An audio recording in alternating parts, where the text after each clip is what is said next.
Well, hello dear comrades, and welcome back to this new episode in which we continue our close reading of Slow Down by Kōhei Saitō. Today is going to be a special episode because we're not going to do any reading actually, but because last week we went through the third chapter of the book about degrowth capitalism. We said that Saito calls for degrowth to combat climate change and that degrowth can only work in communism. His argument is that today's climate crisis is caused by capitalism, so we have to transcend capitalism in order to solve climate change. By that he means that we need to transition to a sustainable economy, one that doesn't destroy that doesn't destroy the environment, but that means that it has to be an economy that doesn't rely on economic growth anymore. For Saito, what destroys the planet is an economic system that requires endless growth, and that system is capitalism. It's actually the core of capitalism now, so there can be no capitalism that doesn't seek economic growth. So any project to make a post-growth economy a capitalist one or compatible with capitalism is complete nonsense for Saito. Now, of course, there can be many economies that don't seek growth, but we need an economy that specifically seeks to improve also the well-being of people and does it in a way that doesn't put an unreasonable burden on the planet. So we need a rational economy, and that economy for Saito can only be communism as envisioned by Karl Marx. A form of communism that discards growth, because there are many forms of communism that promoted endless economic growth like the Soviet Union. So we are talking about a real communism, if we can use that adjective, and by which we mean degrowth communism. So for Saito, communism is essentially green. It is more green than red, if you will, and its core is to allow human beings and nature to live harmoniously. And he claims that this is what Saito claims. He claims that this is what Marx truly envisioned. Saito is arguing for a return to Marx, a return free from the dogma imposed by the Soviet Union or the Western Marxist tradition that mostly focuses on technological progress. Marx's philosophy is inherently ecological in reality, and therefore communism is always eco-communism or eco-socialism.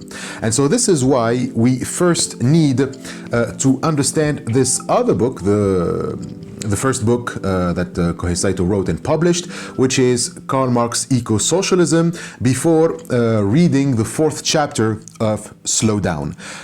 So this book is based on his PhD thesis, and this is what we'll do today. We are going to explain Marx's ecological thought, and once we understand it, we can move towards degrowth communism. Last time we just said that degrowth is obviously the only option we have towards a sustainable economy, but that degrowth cannot work in a capitalist setting. So if we are going to have degrowth, we cannot have it with capitalism. So we need another system of economy, and that system is going to be communism. And so the fourth chapter in degrowth is actually called Marx in the Anthropocene, and which would later become, the title of this book, another book by Saito, which is his latest book. But to understand that specific chapter, I think it's important that we grasp what Saito is saying in this book, Karl Marx's Eco-Socialism. We need to understand how Marx arrived at degrowth communism, and this is what this book is about. So we're not going to do any readings of this book. I'm just going to explain chapter by chapter, and I will also put in the description my notes, the notes that I took while I was reading this on separate notebooks, because I don't write anything on my books. I really want them to stay, in perfect shape for as long as I can. So that's why I usually use PDF versions, or I just write everything down on notebooks, and then convert everything into Word format. So anyway, let's jump right into it, and we're gonna start with the introduction. So In the introduction of Marx's Ecosocialism, Saito tells us that most people who don't take Marx for an ecological thinker only focus on his Promethean views. So Promethean means someone who considers that human beings can have complete mastery over nature and alter it to their own, to their will. It comes from the myth of Prometheus, the Greek divinity that stole fire from the gods and gave it to humans so that they can make civilization. So Marx has been portrayed as a Promethean, someone who presupposes unlimited economic and technological developments as a natural law of history and propagated the absolute mastery of nature. A Promethean would, in that sense, neglect or deny that there is such thing as, scarcity of natural resources, or there are, planetary limits, or that there are limits to the burdens we can put on the natural world. We can keep industrializing and extracting the natural resources as much as we want, all in the name of human and historical progress. We can't also understand this without understanding Marx's views of history called historical materialism. So it is inspired from Hegel. Marx thought that history is linear and it is going through stages, with each stage better than the one before it. What makes one stage better than the one before is that men become more capable of controlling nature to meet their needs. So for Marx, with the technological development that capitalism allows, humans can arbitrarily manipulate external nature, but because capitalism is alienating humans and making them compete against one another for the abundance of goods that capitalism produced, it is a deeply flawed system. So that's why we need to transition to communism so that we can, so that we keep having, this mastery over nature, but without the antagonizing competition that keeps that abundance only between, the hands of a few people, namely the capitalists. Instead, communism will realize the full potential of productive forces through the radical social appropriation of the means of production. And so, in short, this Promethean view means that we can keep destroying the natural world and extracting its resources in the name of human progress. So, needless to say that such a view that we can also call hyper-industrialism or simply productivism will attract many critiques, blaming Marx for being a technological utopian who failed to see that this would ultimately it will bring about the vengeance of nature. Among the critics, Saito also mentions John Passmore, who said that nothing could be more ecologically damaging than the Hegelian Marxist doctrine. Also, others like Rolf P. Saito, I think that's how it is pronounced. Again, I'm going to butcher all the names because my pronunciation for names is very atrocious. Saito, he also mentions Thomas Peterson and Malte Faber. They all blame Marx for naively and optimistically believing that humans can always alter nature at will without destroying it. But the most brutal of all critics is Hans Himmler, who blamed Marx's Prometheanism for being anthropocentric. Himmler says that not only Marx has no regard to nature's scarcity of resources and its limits, but he also doesn't even consider her role in producing the value of the materials that humans make out of nature. So value for Marx, according to Himmler, is, value is ultimately something made by humans only. He absolutizes human labor as the sole source of value and dismisses nature's contribution in value production. And so Himmler concludes that we have to just forget about Marx. Okay, this is what he actually writes, so forget about Marx.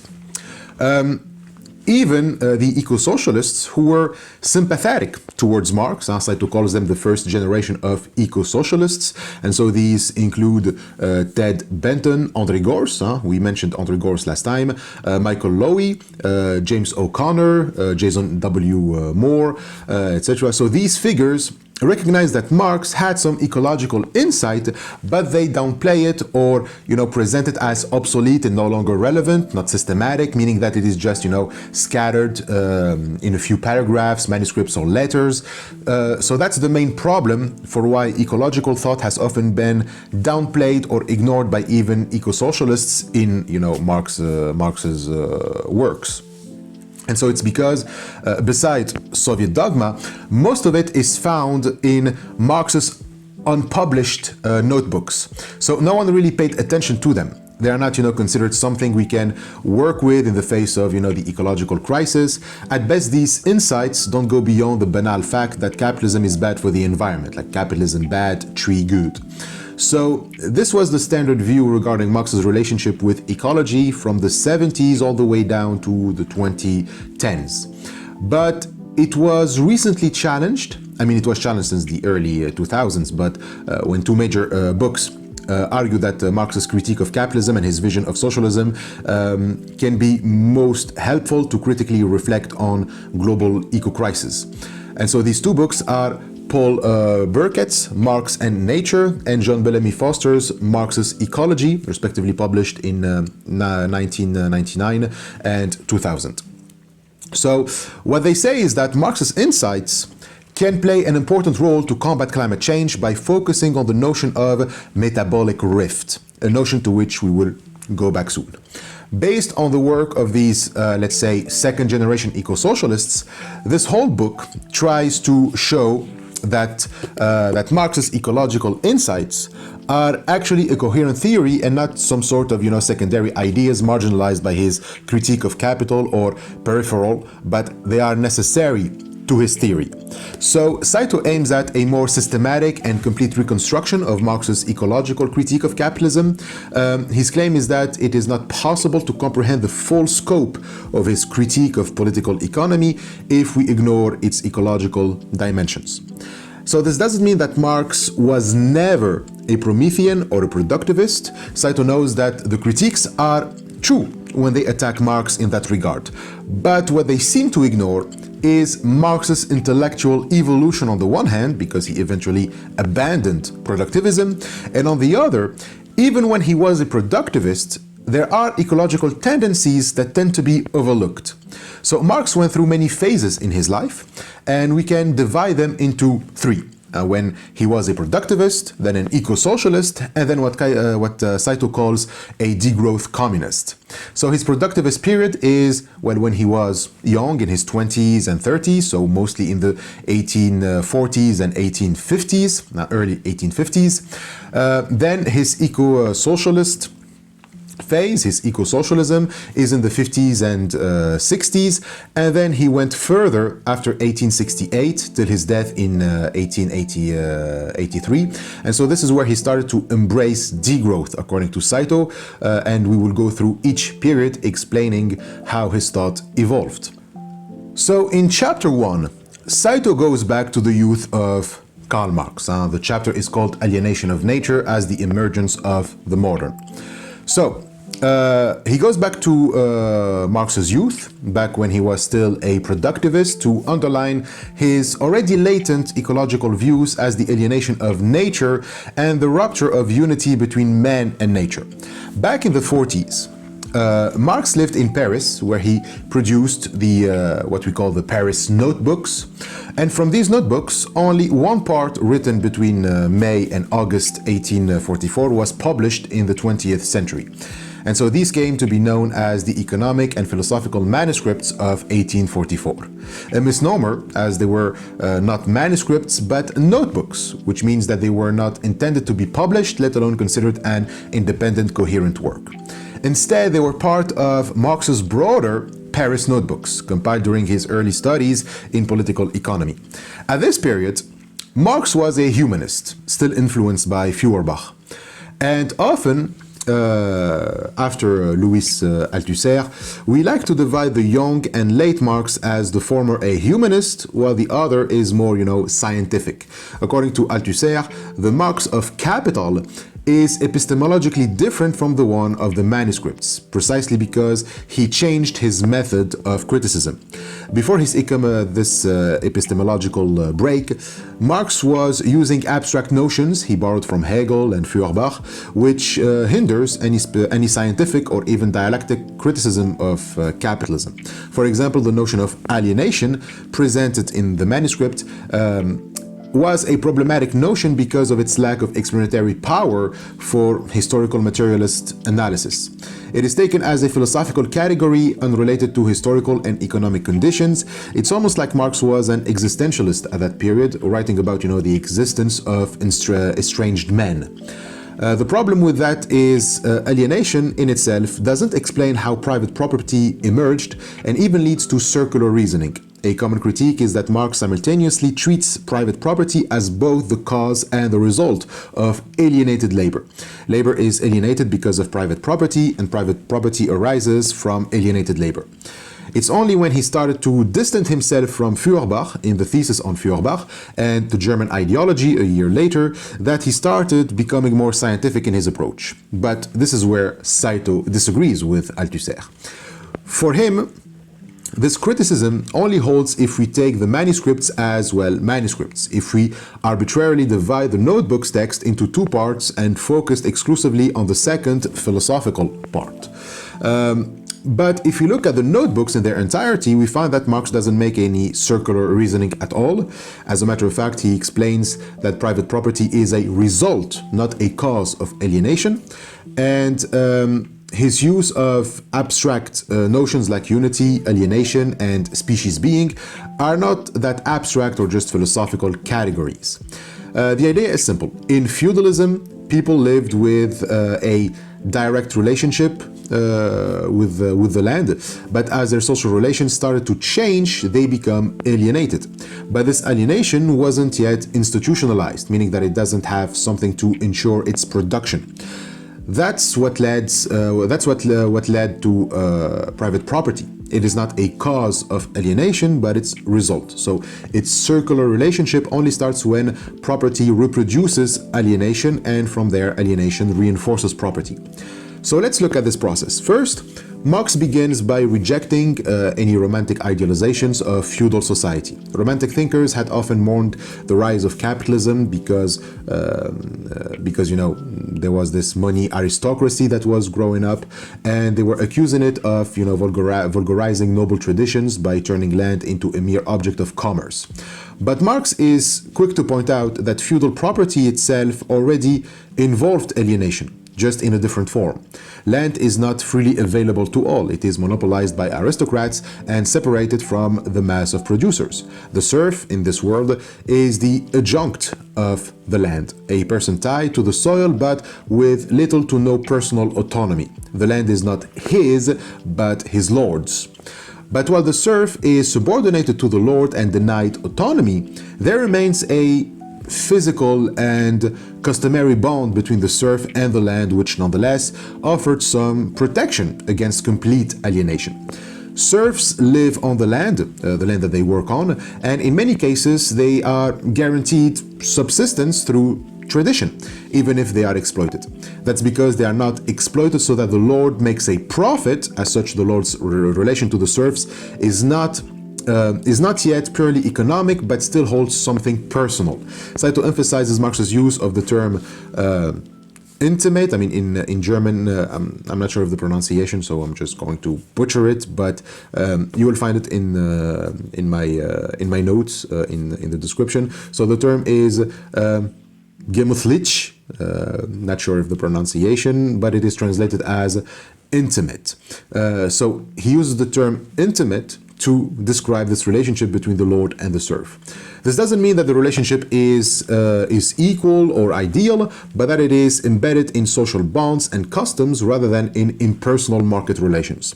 According to Marx, these customs, they seem to be one with the land. That is, the land carries a cultural and moral order.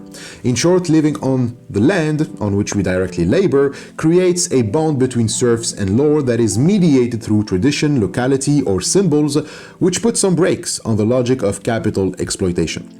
And so these customs tied to the land force the lord at least to recognize a certain limit to his power towards the serf and sees his role as, central in a larger organic system. And therefore, while the serf is alienated, the alienation is partial and mediated. There is a stability of serfdom which, provided some guarantee of subsistence, a material life with the land, and is not reduced to a disposable labor unit. And so this allowed the serf to enjoy some autonomy and freedom to some extent. They could resist to some degree their alienation. And if we, however, replace those mediums by capital, then alienation becomes complete, which is exactly what happened. Once the lord becomes the capitalist landowner, he has no spiritual or familial tie to the soil. So the feudal state was not treated as a commodity. The feudal estate was not treated as a commodity. The feudal land was not a commodity. It was personalized, bearing the title, family history, and social status of its owner. But in capitalism, the land becomes just an investment. It becomes an asset, an object to be bought, sold, and developed to maximize returns. In other words, a commodity.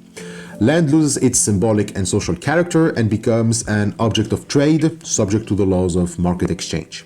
So this transition, Marx argues, destroys the unity between the earth and all the humans involved, serf and lord alike. That unity was grounded also in use value, as in the earth gives humans what they need, what they can use. Thus, the land is already a contributor in value production. But that use value is now supplanted by exchange value. Its value simply depends on what we can exchange, what we can exchange and with what we can exchange it on the market. So the capitalist no longer needs to have any relation to the land beyond the legal title of ownership and, potential for generating profit.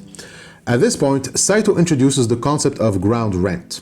Now, Marx notes how under capitalism, landed property becomes an instrument of rent extraction. Unlike the feudal lord, who was embedded in a set of reciprocal obligations with peasants, the capitalist landowner extracts value purely through ownership, not through personal or customary relation to the land. So this changes not only ownership patterns, but also the way the land is used. Its role shifts from providing sustenance to providing rent.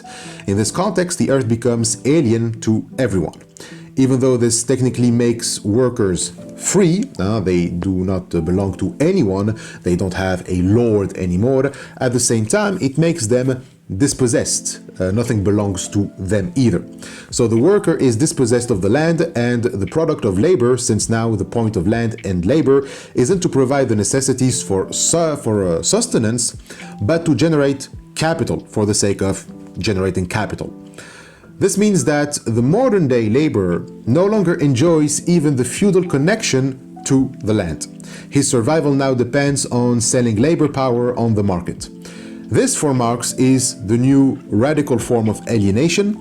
It is radical because it doesn't just alienate man from nature by severing their bonds, but even man from himself.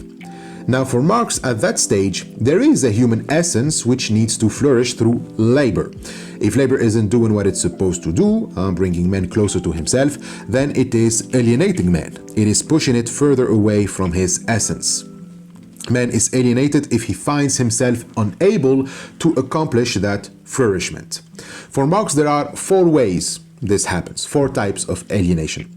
There's the most basic and immediate form of alienation. The product of labor appears not as the worker's own product. It neither satisfies their needs nor confirms their creative abilities. On the contrary, it appears as an alien object, as a power independent of the producer because it belongs to someone else and satisfies someone else's needs or will, meaning the capitalists. The second type of alienation is not alienation from the object, but the process of labor. If the product is alien, then so too is the act of producing it. The labor itself becomes forced labor, not a free, fulfilling activity, but a burden. Labor is not done for its own sake or as a way to express human essence, it is only done to survive at this point. The workers are not working to develop themselves, but to maintain mere existence, often under conditions that exhaust or diminish them. From this we get to the third type, which is the most philosophical of the four. Marx, influenced by Feuerbach here, argues that humans are distinguished by their ability to freely and consciously produce, shaping the world and also shaping themselves. Humans, contrary to animals, can teleologically relate. They can teleologically relate to nature as their inorganic body. Nature is also part of my body, but it is my inorganic body, not the one directly attached to me. So this body, this inorganic body, I can modify its current forms in accordance with my own needs, inventing new technologies and creating a wholly new environment. Also, human labor is a free activity because it is not always directed to the satisfaction of immediate physical needs for the sake of bare subsistence. Humans can also produce something fully independent from their physical needs, and this is what makes us humans, actually. It's this creative act in labor that makes us what we are. This is what we call, what Marx calls, our species being. But in capitalism, this essence is also alienated. Instead of labor being a self-affirming, free activity, it becomes a means of just survival, degrading humans to the level of animals who simply consume. The uniquely human capacity to consciously shape the world no longer belongs to humans. We are literally dehumanized in the sense that we are forced to live not according to the being of our species as human beings. We are estranged from both nature and also from ourselves.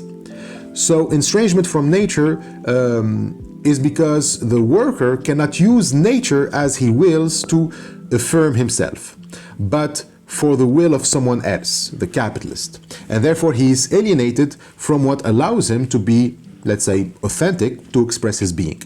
And so he is also alienated from himself, from his human essence or species being. As Saito says, estranged labor estranges the species from men. And finally, if people are alienated from their labor, from their products, and from their human essence, they are also alienated from each other. This is the fourth form of alienation. If individuals have to strive desperately for their, physical existence, their intersubjective social cooperation and communication becomes almost impossible. Consequently, we can no longer enrich the physical and mental dimensions of the human species being together. That required free mutual intercourse and collaboration, but we are forced into antagonistic and atomistic competition for survival. So what needs to be done is to overcome this alienation. At the heart of this process, there is the dissolution of the original unity between humans and nature. Nature becomes external, objectified, and subjugated to the logic of capital. This is, the foundational insight for Marx's ecological thought, for Marx's ecology, already present in his Paris notebooks. This alienation of labor is inseparable from the alienation of nature. Humans no longer recognize themselves in nature, nor do they live in harmony with it. Instead, they confront it as an object to be dominated and exploited, just as they are dominated and exploited themselves by capital. So here, the capitalist system constitutes a new paradigm of modernity, where not only workers, but nature itself becomes estranged. The original unity is replaced by a dual alienation. First, humans are alienated from the earth, which becomes then private property and exchange value. And second, the earth is alienated from humans, no longer providing sustenance or connection, but functioning merely as capital. And so this is where private property emerges. It is a result of this process of alienation. It's not a cause of alienation. But once it emerges, the two start working together and fueling one another through mechanics like rent. From now on, a new relationship that is purely, formalistic, replace the old social relations between people and between them and the earth. With rent and property, landowners only care about one thing: make profits, which forces farmers and tenants to seek the same thing. They must also make profit just to be able to pay their rent. As for the peasants, They are driven out of the land, that they used to work on and live off, and are forced into cities where they have to sell their own labor like a commodity in the market for wages in order to live. This is what wage labor is. You basically go to people and sell yourself, hoping that someone will accept to buy you or buy your skills to do what they tell you to do with those skills. In the pre-capitalist world, those skills can be applied directly and freely on the land. But now the worker becomes dependent on the owner for survival. They have access to neither the objective world that sustained them, meaning nature, nor to the product of their labor. And as such, workers lose their agency, no longer working subjects. Without objective capacity for production, the modern free workers, they are compelled to estrange their own living labor, their own living labor capacity, let's say, and to work under the alien commands of capital for the sake of, attaining a minimal amount of, means of subsistence. And so thus, for Marx, to transcend capitalism means transcending private property, and from there, transcend the disunity between man and nature. This is what communism is supposed to bring about, or find again, this unity between man and nature. So the negation of negation means the negation of the disunity and the return of the unity between man and nature in a socially just world without lords. So this central thesis of communism as a return to the unity between man and nature is something that Marx kept throughout his life. What changed, however, is how to arrive at that unity and whether the term unity itself is still appropriate. As we said, the manuscripts were essentially humanist and philosophical, and Marx, yes, he distanced himself from humanist and idealist jargon. We can say that in that regard that he left philosophy, if by philosophy we mean applying, abstract categories to concrete problems. He found that the concepts used by the philosophers who influenced him were not radical enough and even participate in the reproduction of alienation. Ideas like humanism equals naturalism, essence, species being, etc., were despite his economic criticism, they were despite that too abstract, and so they themselves can hide the material mechanisms behind private property. According to him, Feuerbach and the like simply opposed a hidden essence to the strange appearance. Like, all we need to do is just, show the falsehood of the appearance by pointing to our essence and say something like, this appearance, the way that we are living doesn't fit our essence, and that's it, problem solved. Marx followed this at first when he criticized religion as the opium of the masses. Religion, he thought, gave a false appearance to human beings, which kept them in a cycle of suffering without transcending it. Like, the essence of man isn't to be born a sinner and suffer on earth because of the sins of Adam and waiting to be, relieved in the afterlife. But then he was like, why did people form those beliefs in the first place?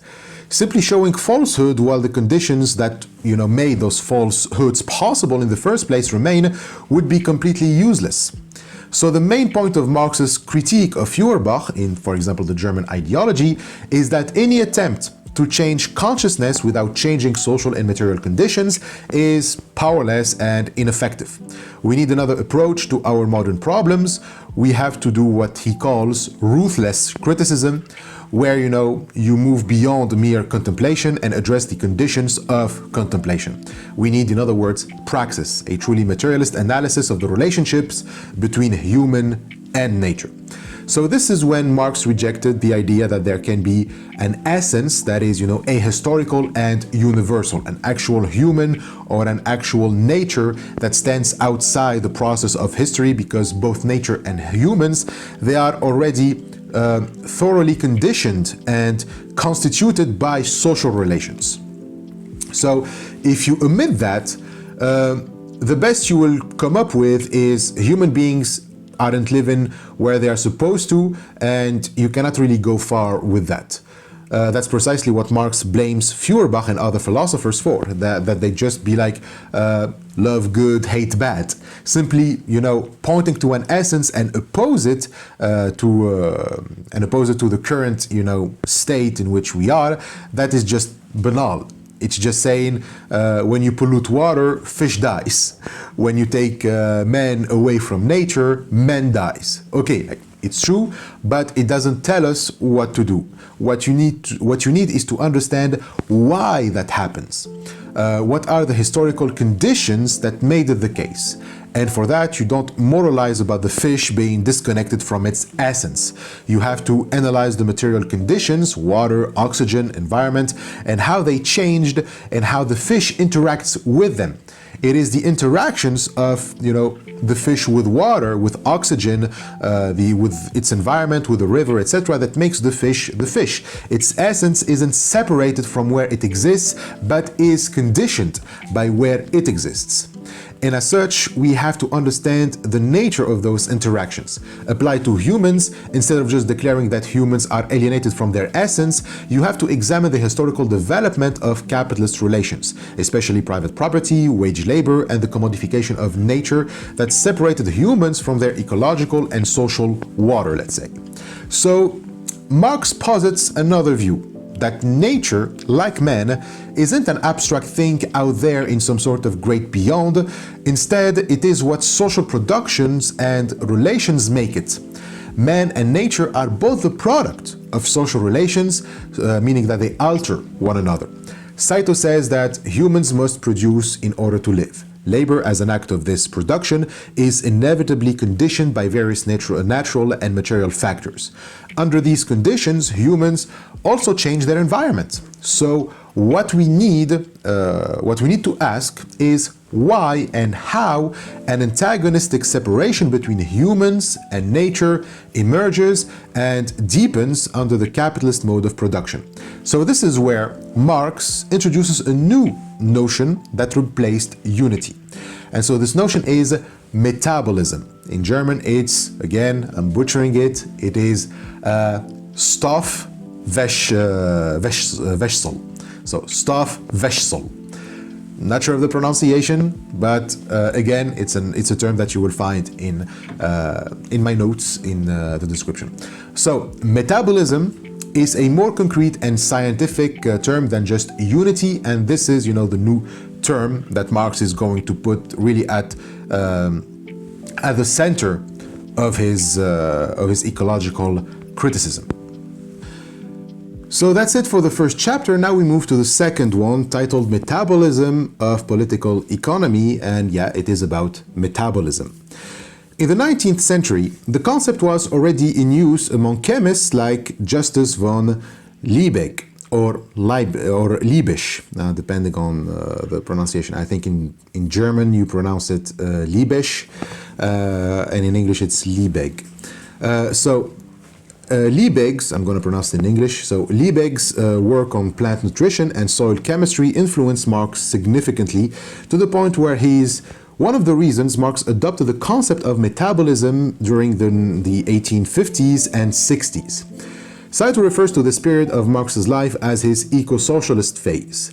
Most of Marx's ecological and philosophical insight during this time are found in what are known as the London Notebooks.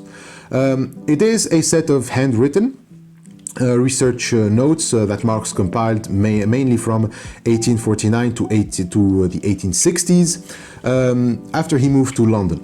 So they include excerpts and reflections on natural sciences, chemistry, biology, agronomy. After moving to London in 1849, Marx spent decades immersed in the study of natural science, especially the works of physiologists, agronomists, and agricultural chemists. And one of the most influential figures in Marx's scientific turn was that guy Leibig. Fun fact, Leibig, I'm just going to say Leibig. Leibig famously remarked that animals are essentially a more complex form of plant life. His point was that both plants and animals interact with their environment in a metabolic way. They absorb nutrients and they transform them, and then they release waste, which then serves the production of a more nutrients for, other life forms. So metabolism becomes the scientific foundation for analyzing life as a constant chemical process. It describes the dynamic interchange between organic and inorganic substances that keeps organisms alive. It's not just a passive state, but an ongoing interaction between body and environment. You breathe, you eat, you shit, and from your waste, nutrients return to the soil, supporting other life forms, and so it's a cycle. Energy is taken, it is transformed, and it is released. Metabolism, in the sense, binds all life into a shared material process. Roland Daniels, for example, a close friend of Marx, he used the term microcosmos to describe this idea, a living organism as a self-regulating system of destruction and regeneration. He defines it as the continual process by which living beings maintain and reproduce themselves in a strictly materialist view. While this had the advantage of rejecting the old dualism between mind and body, his approach leaned towards a kind of mechanical materialism, one that treats life as just, nerve signals and chemical reactions, just, thus neglecting, history and social mediation. Marx wasn't satisfied with this, purely physiological account. He wanted metabolism to mean more than just bodily chemistry. He wanted it to reflect the social and historical dimensions of, human interaction with nature. In other words, he wanted it to be more dialectical. Okay, so he dialecticized this process. So how does Marx expand metabolism beyond mere mechanical biology? Well, let's go back to the basics. Marx first adopts metabolism to understand the dynamic reciprocal relationship between humans and nature, much like animals engage in constant exchange with their environment. We too engage in metabolic exchange with nature. We take something in and give something back. We extract raw materials, we use tools and technology to transform them, we consume what we need and return the waste. And so this loop of taking, making, using, and returning is what defines metabolism in Marx's social theory. But it is just, natural metabolism, which is at best unconscious, it's chemical, it is automatic. And Marx insists that humans don't just participate in this process naturally, just like animals, but we engage in a different kind of metabolism. Our interaction with nature is not instinctual, it's not instinctual like that of, it's not based on instinct like that of animals. It is conscious, it is social, and it is mediated by labor. That makes it historically specific, and it is open to being distorted. Humans, unlike animals, don't simply live within nature's metabolism, but we actively mediate it. What makes the human-nature relationship unique is our capacity for purposive, conscious labor. Through labor, we shape nature intentionally, not just instinctively. We consciously transform nature. We design tools, we plan production, we build entire environments. So labor is the key medium through which humans interact with nature and is the basis of our freedom in this metabolic relation. According to Marx, humans have a unique kind of freedom. Freedom to relate to nature in non-determined ways. We are not trapped in biology. We can creatively shape our environment, invent tools, and even change the way we meet our needs. That means we can shape our environment not just to survive, but to express ourselves also. We express ourselves artistically, socially, technologically. Labor becomes a form of self-realization, if you want. And through it, the human nature metabolism becomes not just necessary, but meaningful. So for humans to be free, to realize this meaningful relationship with nature, we need access to the earth and its resources. That's the natural order of metabolic interaction. But according to Saito, Marx shows that capitalism disrupts this order. It rewires the metabolism between humans and nature, turning it into something alienated and just extractive. Under capitalism, the human-nature relationship is no longer reciprocal.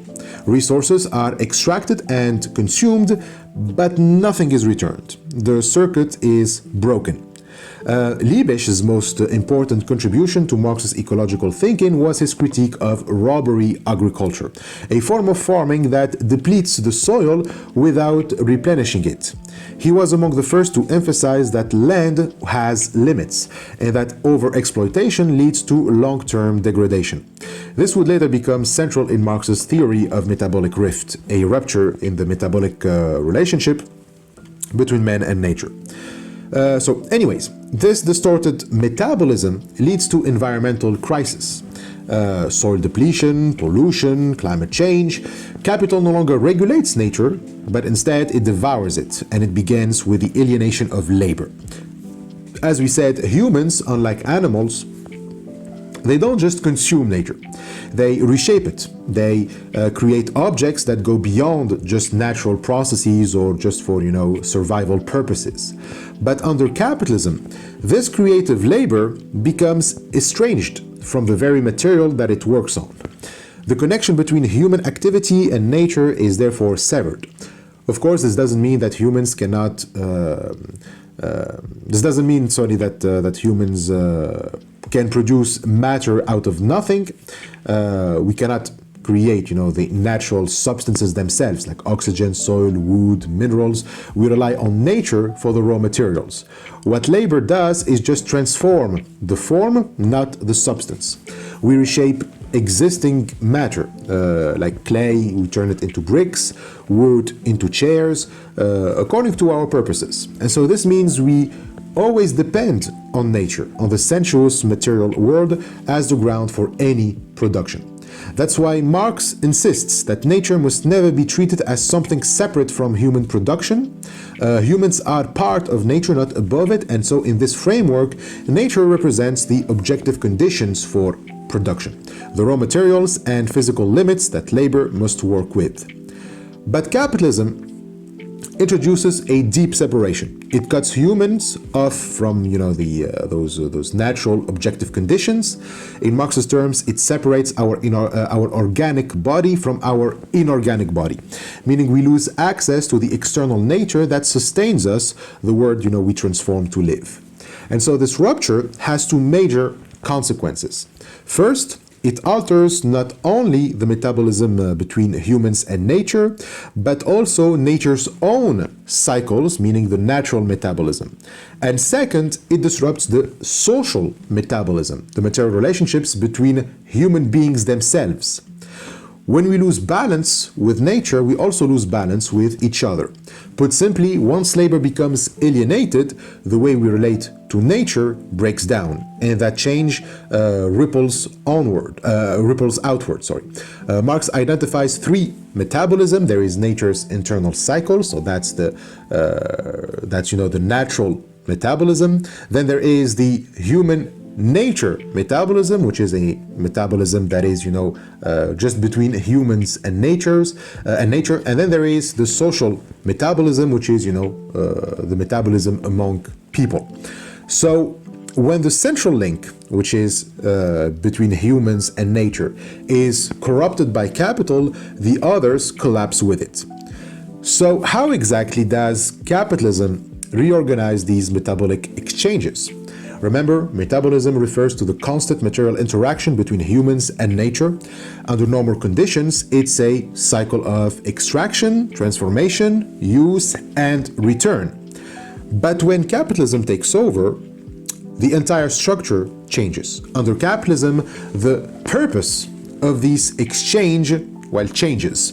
It's no longer about satisfying needs, it's about producing value.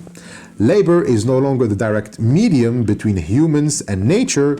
Now capital takes its place.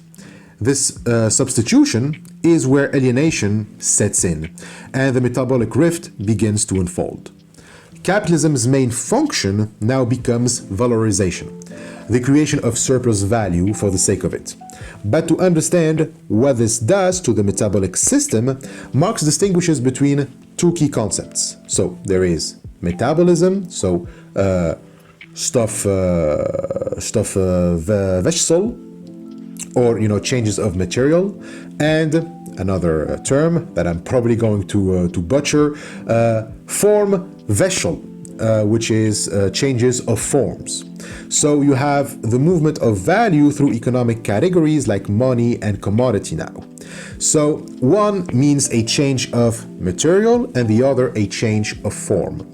A change of material involves transforming or exchanging goods based on their use value, that is, their capacity to meet real needs. A change of form, on the other hand, is about the movement of capital. Money becomes commodity and then it becomes more money. It's the famous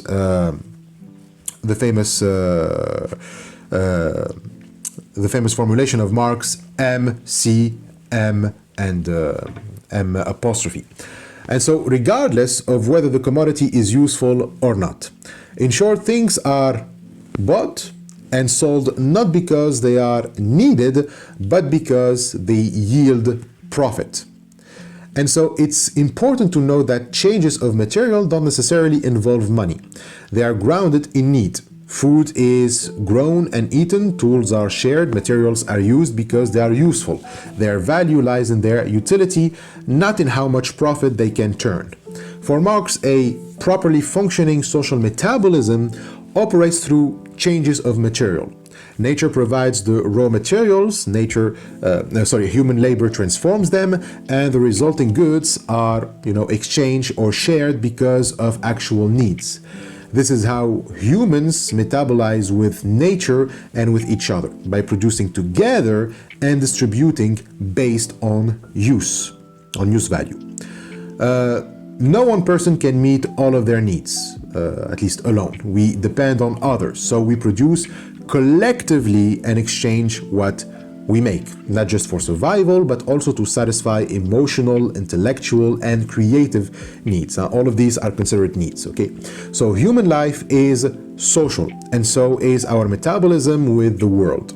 So when we exchange goods to meet needs, the commodity must have a use value, even if it is only meaningful to a specific person. But under capitalism, this logic gets flipped. The form of exchange, meaning money, starts to appear as if it captures the usefulness of the object. We confuse price with value, for example, and think that what something costs reflects what it's materially worth. Marx insists we must carefully distinguish these two processes. The transformation of matter, what labor does, is one thing, but the circulation of money and commodities, what capital does, is another. When we blur these, we confuse economic form with material transformation. And that's exactly what capitalism encourages us to do. The danger, Marx argues, is that once we deal primarily through the changes of form, meaning money and commodity exchange, we stop paying attention to the material basis altogether. The real physical world drops out of the equation, replaced by abstract forms that, float above it, as if independent from natural limits. That's why Marx argues and urges us to uncover the logic behind these economic forms, to realize that they've become detached from the material reality that they are supposed to serve or that they once served.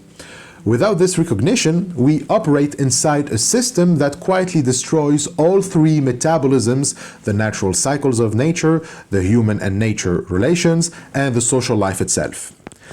So we have to ask also, why is this so destructive? Well, because when we move fully into the world of abstract economic exchange, we forget the material limits that once anchored production. Material conditions, soil, energy, bodies, are what set boundaries on human activity. Ignoring them is not just an oversight, it's a structural feature of capitalism.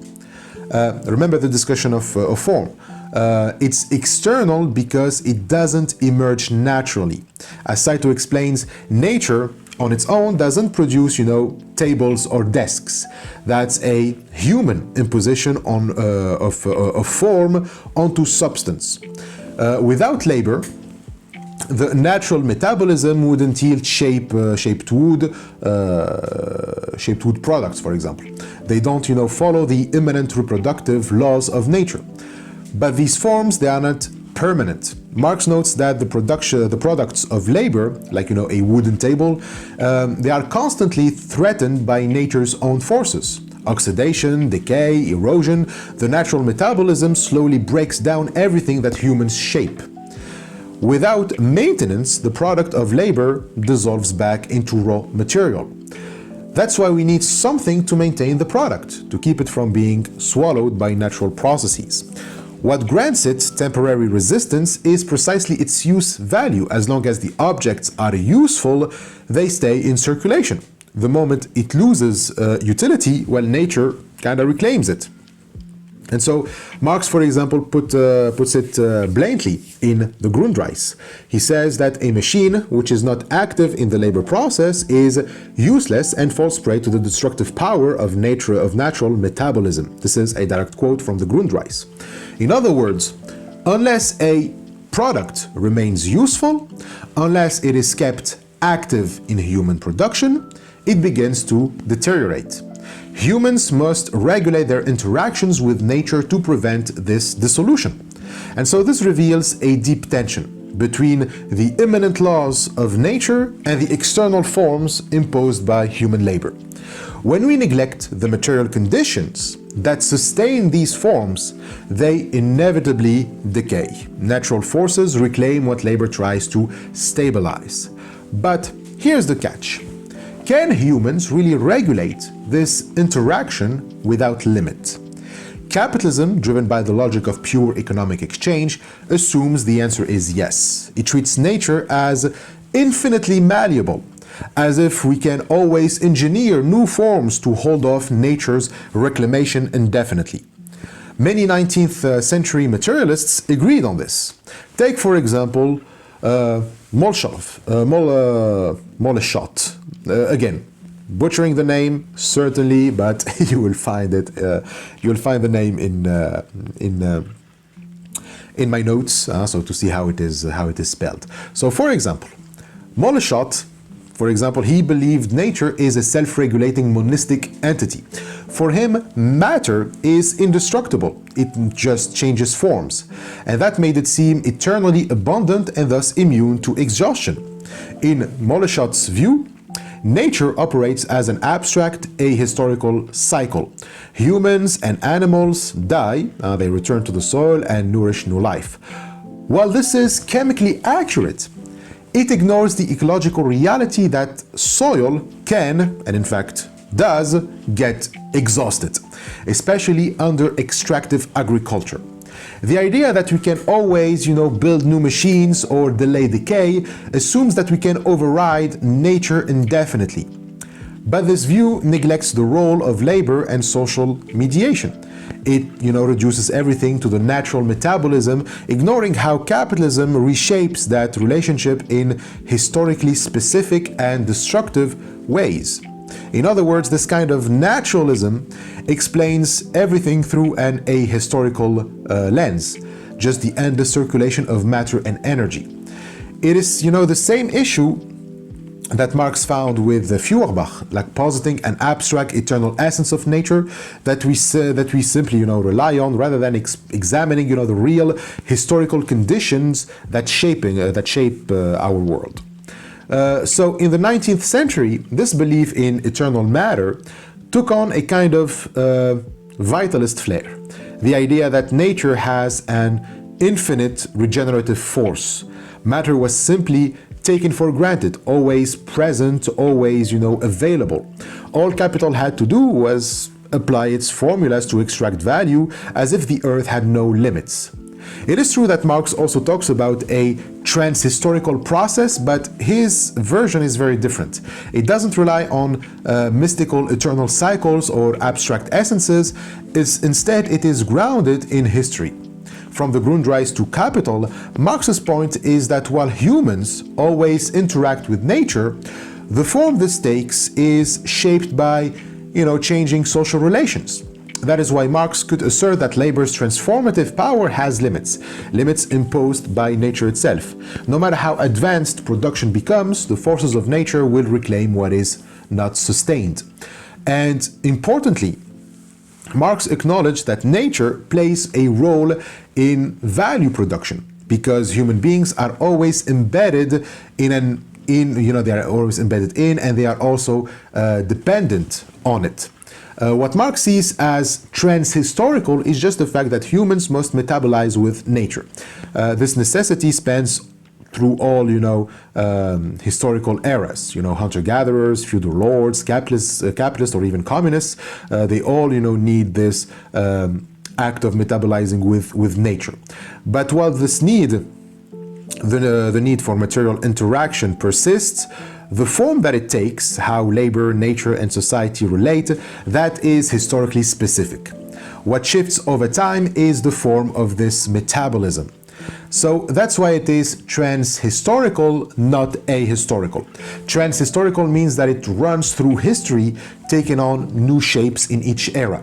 Ahistorical, however, would mean that it stands outside of history, untouched by change. And that is exactly what Marx rejects.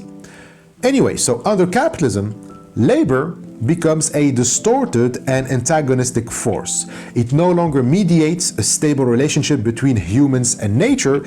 Instead, it transforms nature chaotically, disrupting natural cycles and destroying reciprocity. The metabolism becomes one-sided. There is extraction without return.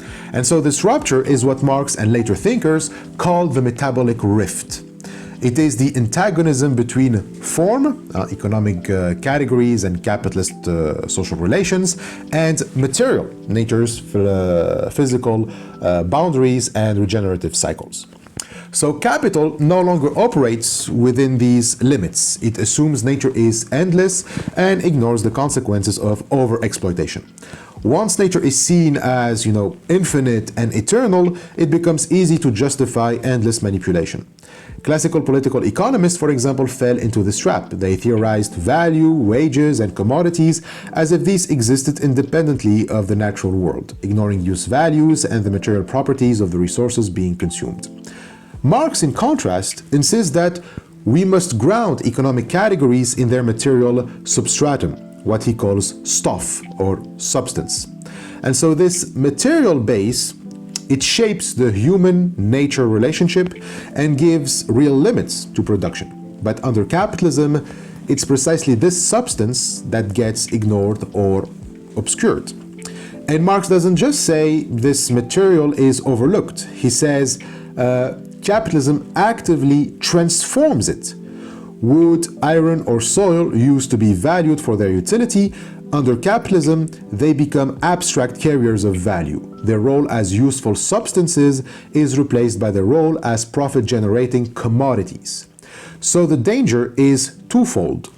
Capitalism first ignores the material substance, the stuff, and then, even worse, it transforms that substance without acknowledging what it is doing. The very materials we depend on are altered, degraded, and commodified beyond recognition. Marx is basically shouting, watch out, you are creating a new metabolism here. A system where, form dominates substance, where value trumps material limits. You are transforming the world and you don't even realize what you are doing, but that transformation will come back to haunt you. So these new metabolic relationships are not neutral, they are dangerous. That's why Marx at this stage turns deeply towards natural sciences like physiology and chemistry. We need a concrete scientific understanding of how labor under capitalism is reshaping the material world and not for the better. So with capitalist money, everything becomes form, everything becomes commodity. But we don't just commodify land or minerals, we also commodify ourselves. Human relationships, like our relationship with nature, are stripped of substance and turned into value transactions. And this is where the next chapter takes us, into the changes that capitalism imposes on the social metabolism itself.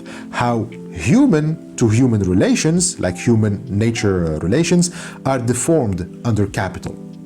So, chapter 3 argues that Marx's Capital, Das Kapital, is not just a critique of value but also a systemic theory of metabolism. Its central concern is the contradiction between capitalism's reified mode of commodity production and the possibility of a sustainable reciprocal exchange with nature. In other words, capitalist commodity production is structurally incompatible with a sustainable metabolic relation between humans and nature. Metabolism, by definition, involves reciprocal exchanges. If one side extracts without returning, taking without giving back, this balance is broken, leading to ecological rupture. Sustainability depends on maintaining a balanced and reciprocal exchange. Humans may extract nutrients or resources from the soil, but to preserve the metabolic cycle, they must either replenish what is taking or give nature the time it needs to regenerate. Under capitalism, this one-sided interaction becomes systemic. Capital treats nature not as a partner, but as an object to be exploited. To fully grasp this asymmetry, we need to examine two foundational Marxist concepts: abstract labor and reification. So Saito is going to use what we call the Kuruma school. It's a school of Marxism in Japan, started by Juruma Samezo and Teinosuke Otani, and had an interpretation of Marx's theory of value relevant to the discussion for the discussion on metabolism. So let's begin with abstract labor. So it's the foundation of capitalist value and wealth. The core logic of capitalism revolves around maximizing the extraction of abstract labor. While labor is always necessary for transforming nature, under capitalism, it becomes abstracted and quantified in a new, historically specific way. Labor, as we said, is the mediating process between humans and nature. Through it, humans not only transform natural materials, but also regulate and control the metabolic exchange with the environment. What sets humans apart from animals is our ability to consciously regulate these natural processes.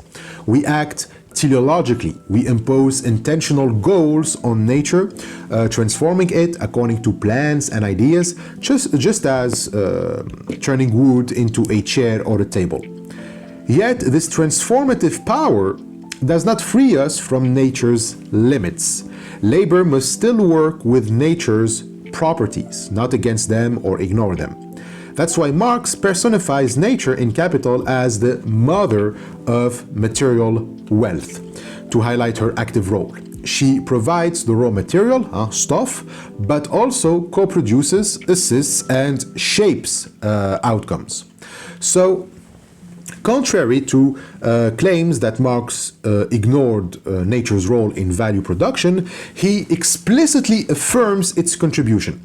Nature's contribution comes in two ways. First, it is indispensable for labor, since it provides the needed material for labor. And secondly, it is necessary because of use value, which is distinguished from value as such. So let's start with the first point.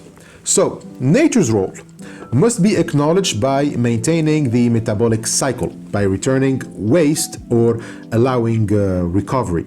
Nature provides, but it has limits, and so we cannot demand of her to provide more than she can. So there are cycles to respect. This reciprocity is a condition of continued material wealth. Marx refers to this reciprocity as the everlasting nature-imposed condition of human existence.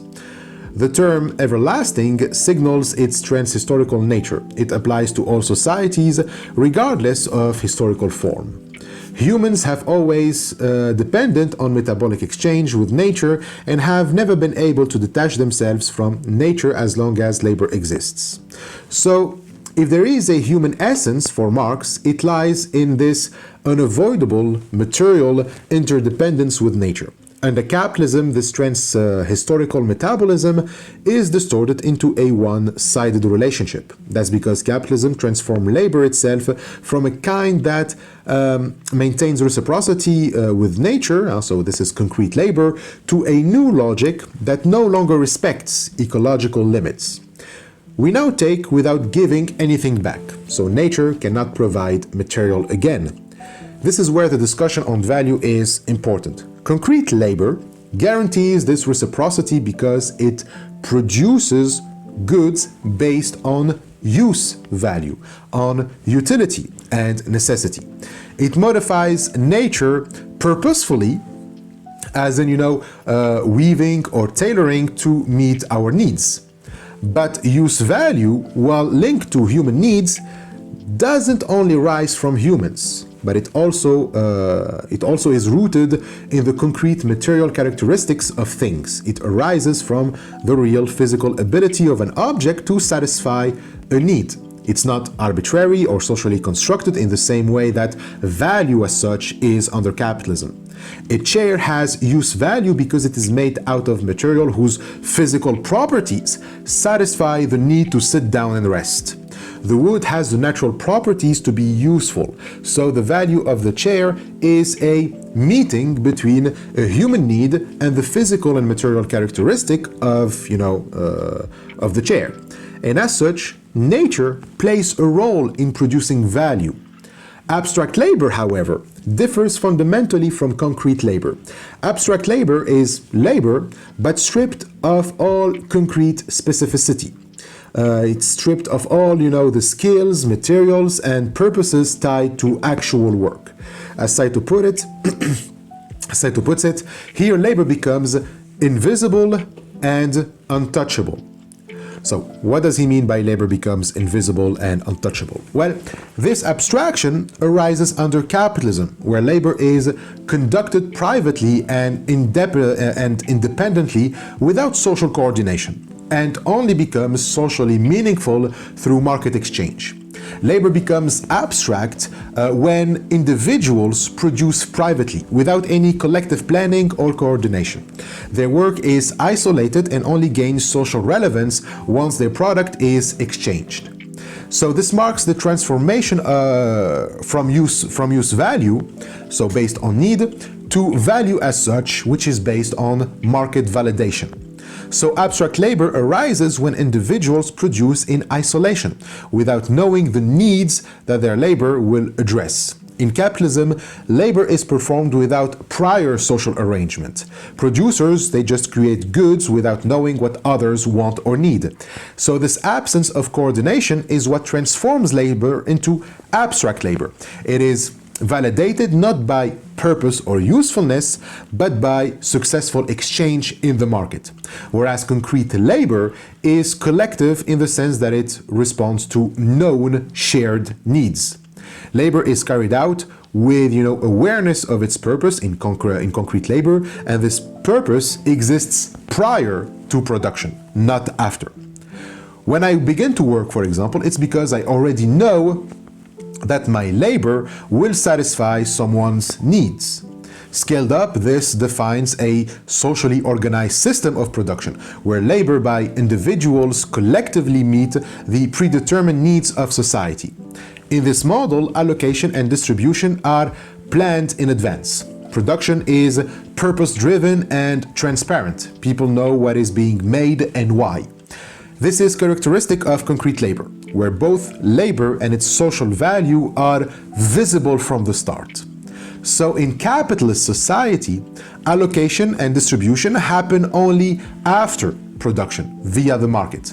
As a private producer, I labor without knowing whether my work meets an actual need. I am separated from others and disconnected from the broader social purpose of production.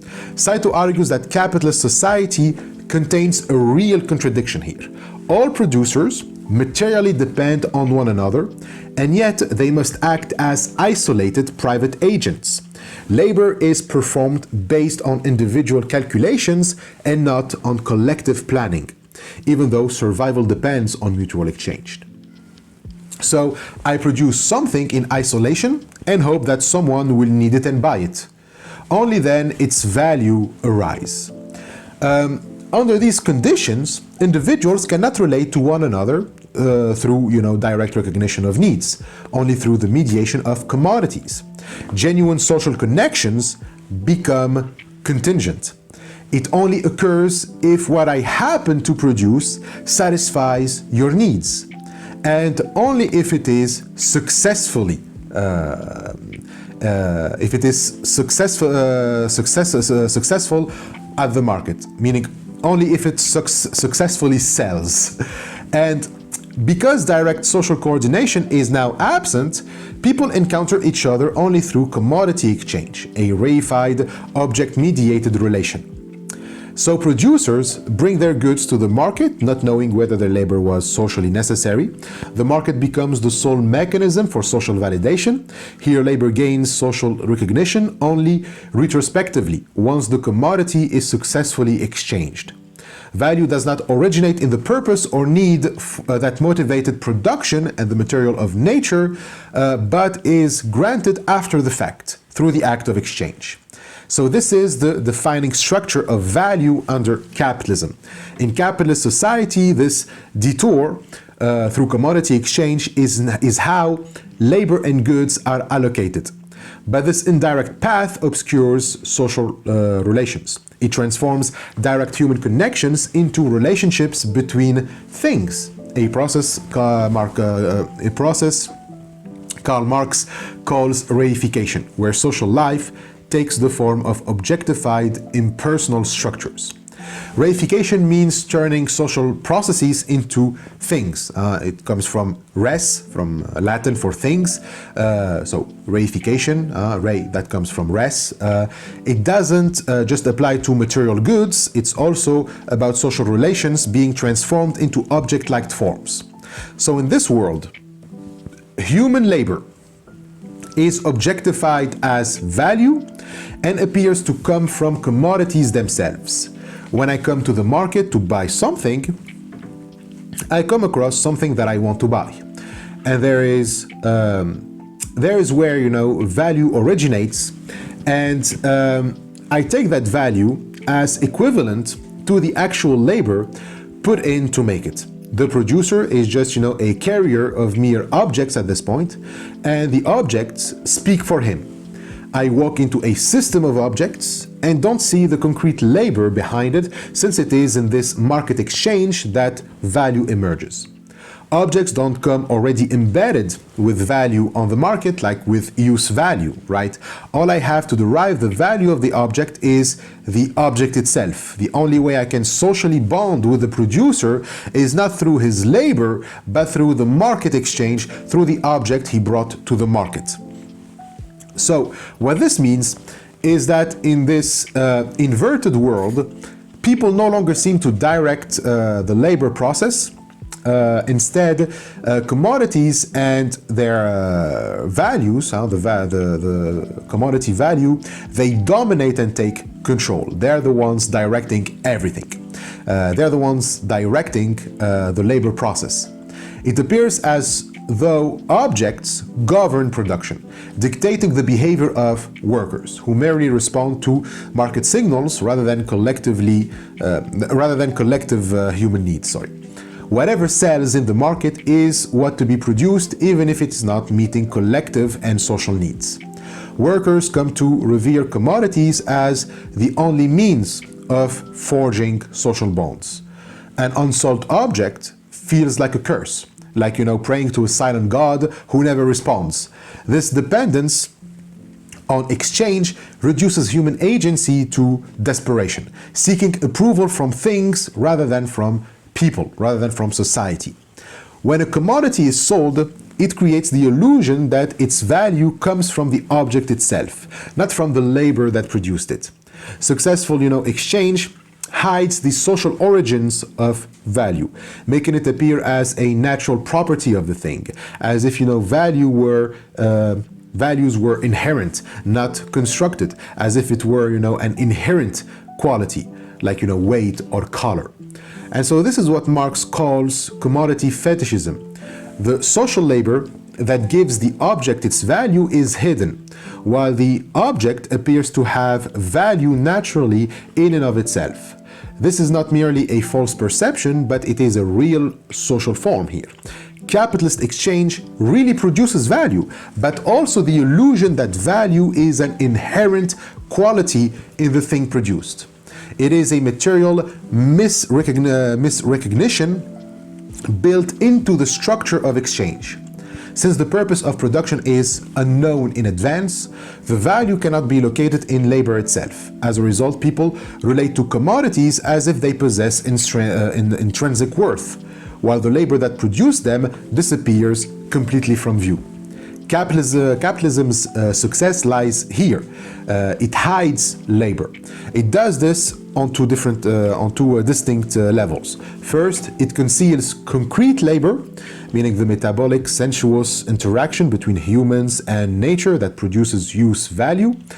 So this kind of labor, grounded in physical, material, and ecological limits, becomes subordinated to the logic of exchange. And second, it obscures labor even in its abstract form. Abstract labor is a labor that abstracts labor. Capitalism even makes us unable to see abstract labor itself, in the sense that we don't see its mechanisms of value production. So it manages to conceal the fact that value is a product of abstract labor. That it is, socially constructed and not inherent in the object. So it fools us into believing that value is objective while it is purely social. So the point of abstract labor is also to conceal abstract labor.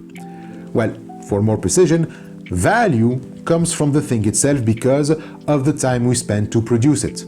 The value inherent to the commodity is determined by labor time, which is a way of pushing aside concrete labor as irrelevant unless it generates profit.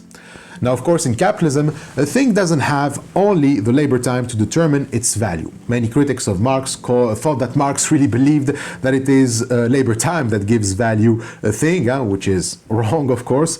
But the point, and we will come back to this point, like when people believe that Marx is arguing that there is an objective value to a commodity, and it is, the labor time.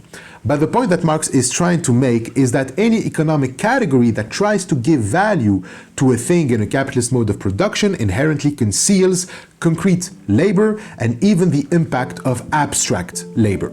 So abstract labor, measured as socially necessary labor time, is also not explicitly acknowledged. So this is the core of Marxist theory of commodity fetishism. Capitalism depends on abstract labor, but hides it beneath the surface of things. As a result, we are misled into believing that value is a natural property of objects rather than a social product of human labor. In both forms, concrete and abstract, labor is rendered invisible, making the entire system appear as if value arises naturally from things. And so this is the core tragedy. Labor, which should mediate both human and nature and human relations, becomes invisible. Instead of valuing labor, now the true source of connection, we misattribute value to things.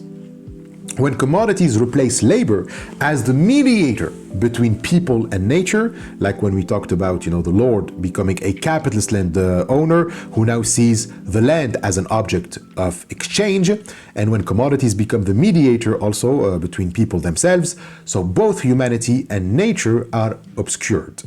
The commodity form concealed the social origins of value, presenting it as if it is as if it were, a natural property of the object. And in short, Saito highlights two key inversions that characterize reified capitalist society. There is the reification of persons. Human beings are reduced to mere roles: producers, consumer, sellers. They no longer relate as social individuals, but as functionaries in a commodity system. Their subjectivity is erased. They only serve the logic of exchange, and they don't serve each other. And there is the second thing, there is the personification of things. Okay, so we have reification of persons and personification of things. So here commodities, money and capital, they are treated as if they have agency, as if they seem to move, to decide and to exert power. Human actions appear to follow the will of these objects, reinforcing the illusion that things, not people, are in control. And so this double inversion turns the whole world upside down. Over time, this distortion shapes subjectivity itself. Individuals internalize the market's logic, they align their desires and actions with the demands of the market. The point of labor thus becomes to perpetuate what is on the market, what is valuable from the perspective of the market only. This, for Marx, isn't just a falsehood, like they are just, this is not just being misled by an illusion, and if we just point it out, like, you know, the humanists would say, then all will be good. You know, that's the strategy of the humanists, where they just, you know, point to an appearance in contradiction with our essence. Instead, Marx is saying that this falsehood, this misconception of value being intrinsic to the object when in fact it is purely social, is objectively produced by capitalism and how it rearranges our relationships with one another. Like, reification really modifies human behavior and desires. It becomes rational for workers to adopt and naturalize the norms of the market and the logic of value, which is to become unable to see the mechanisms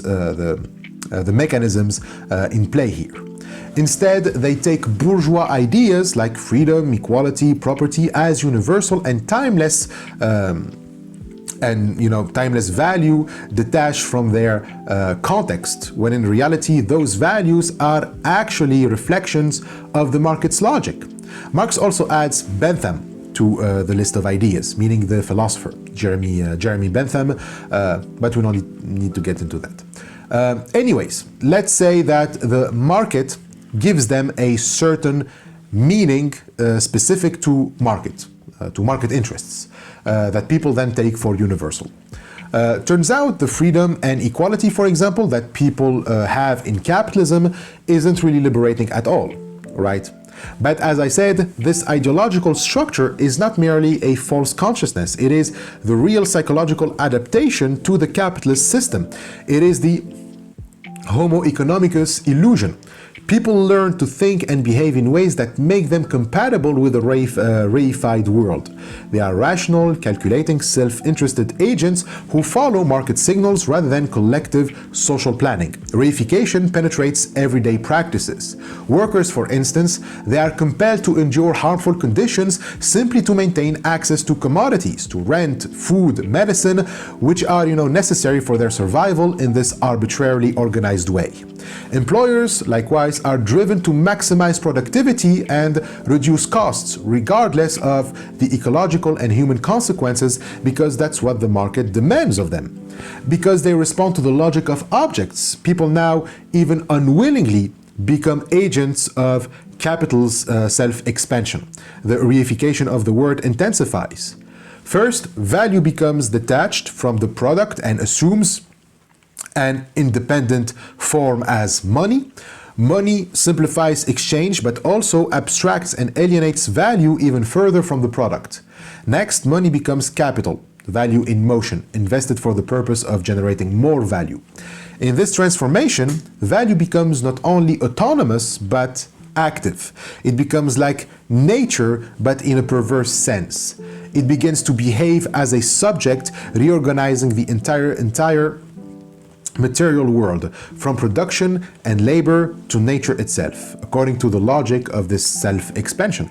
So this is the full immaturity of reification, when the social forms that mediate human relations become the dominant agents of history.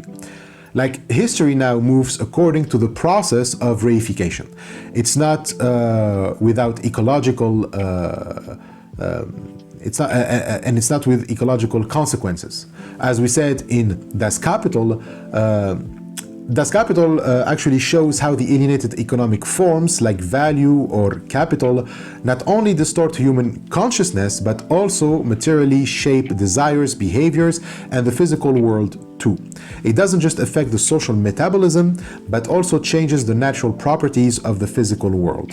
So these transformations under capitalism, they go beyond subjective perception. It doesn't just make you see things differently without touching the nature of things. Instead, they actually touch on the very structure of both social and ecological reality.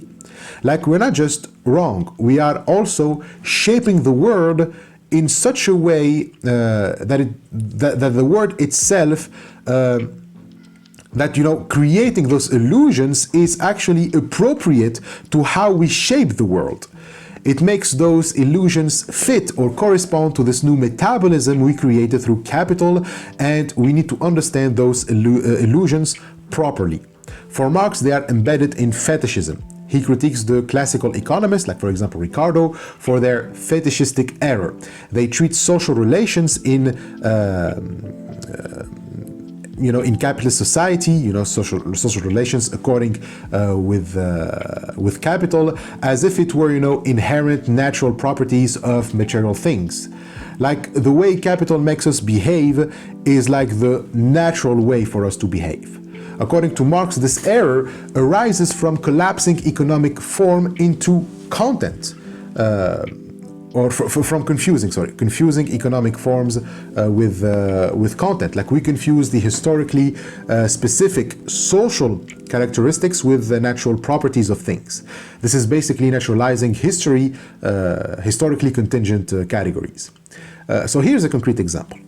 Ricardo defines capital as accumulated labor or objectified labor, and sees it as a necessary transhistorical basis for production.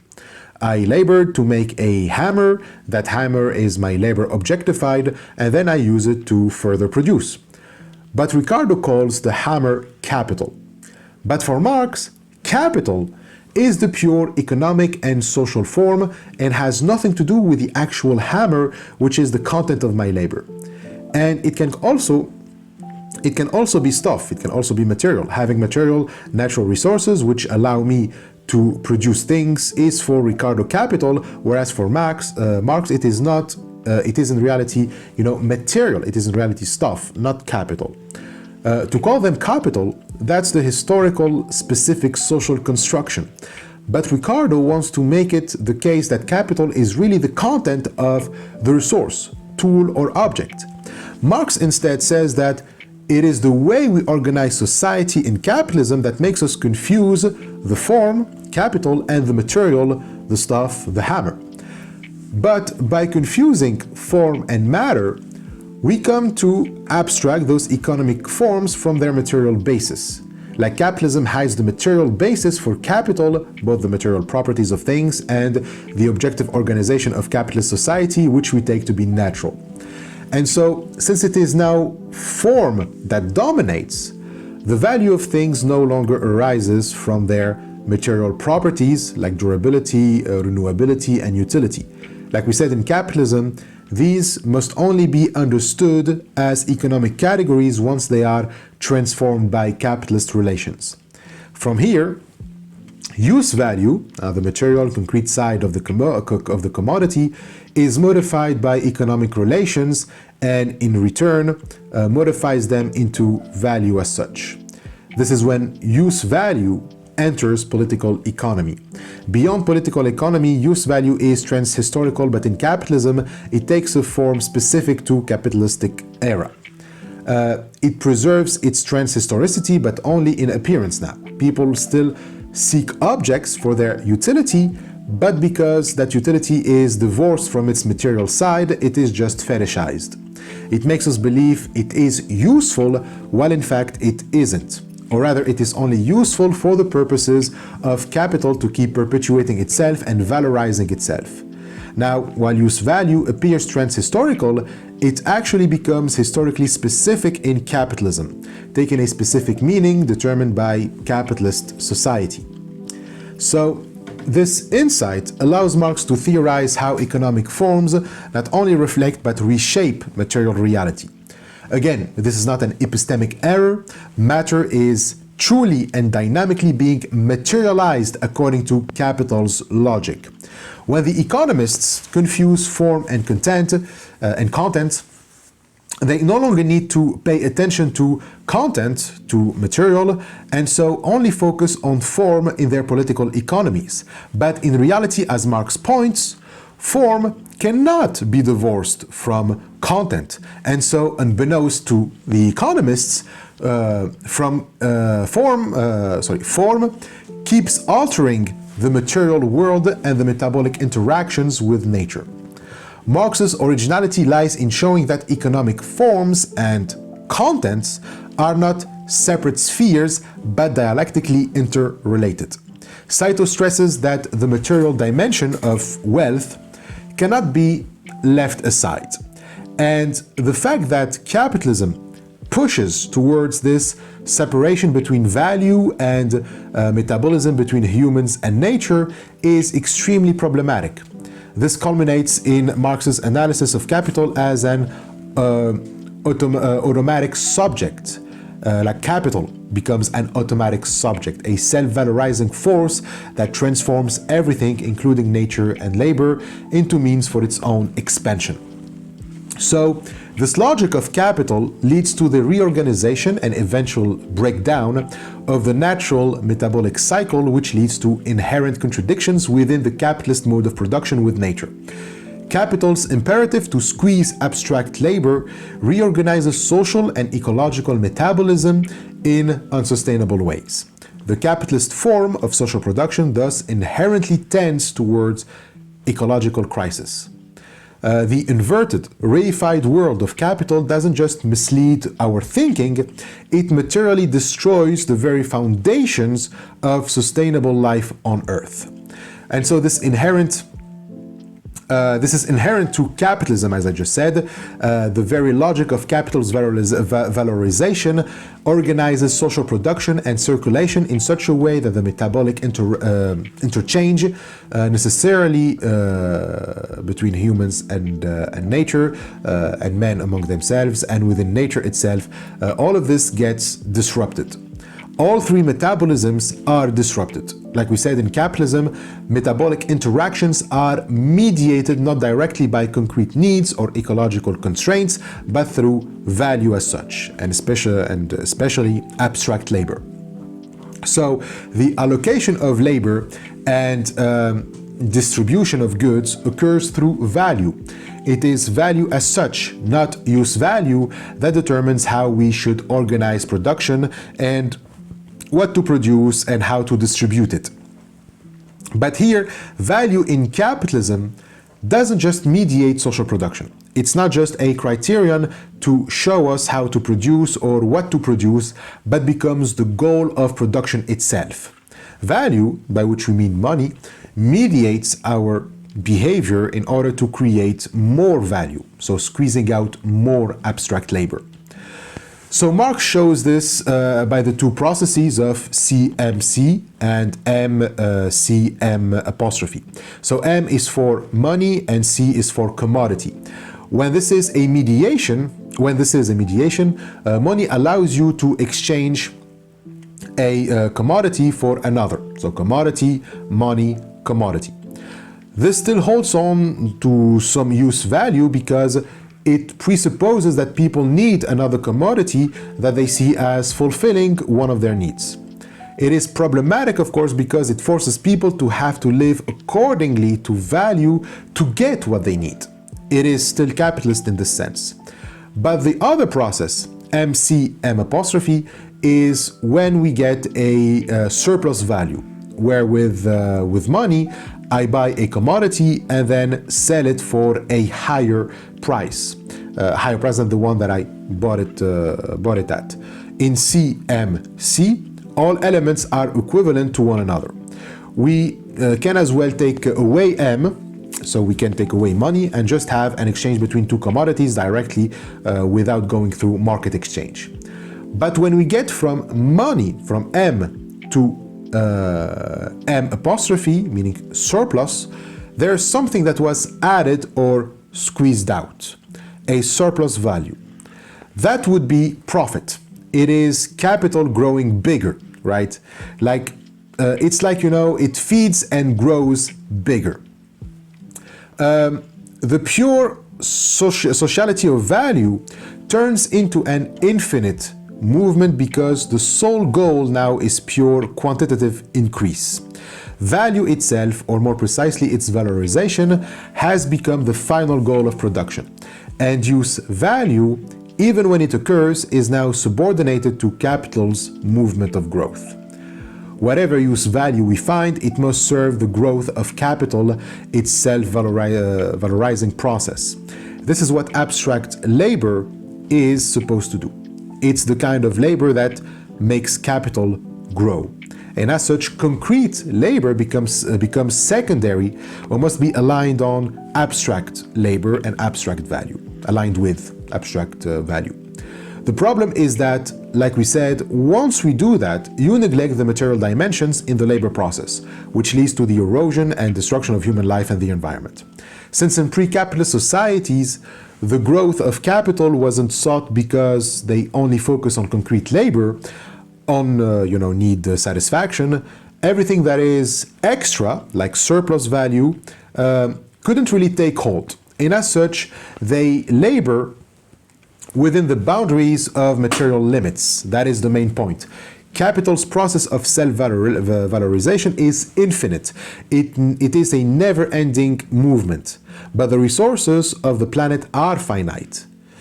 Form has no bounds. Yes, it's a mathematical formula, for example. It has no limit to it, but if you apply it on material stuff, that is, that the material stuff that it consumes, at one point it will exhaust it. And so this isn't just for nature, but it's also for human beings. Workers, too, are being treated as if they are an infinite resource. When Marx talks about their condition in factories, he depicts them as, falling into a slave-like condition with regard to their moral, social, physical, and intellectual lives. That's why, for example, capital wants to exhaust workers in long working days. If it could, it would keep them on the job for 24 hours a day, adults and child alike. It sees that human labor has elasticity, and so it tries to exploit it to the fullest, regardless of the workers' lives or welfare or even, security. It recognizes no limits to abstract labor, no material red lines not to cross. And no, you cannot do otherwise. The capitalist is always forced into adopting this mentality of après moi le déluge. Even if he tries to do good, he will go bankrupt if his competitors don't do the same.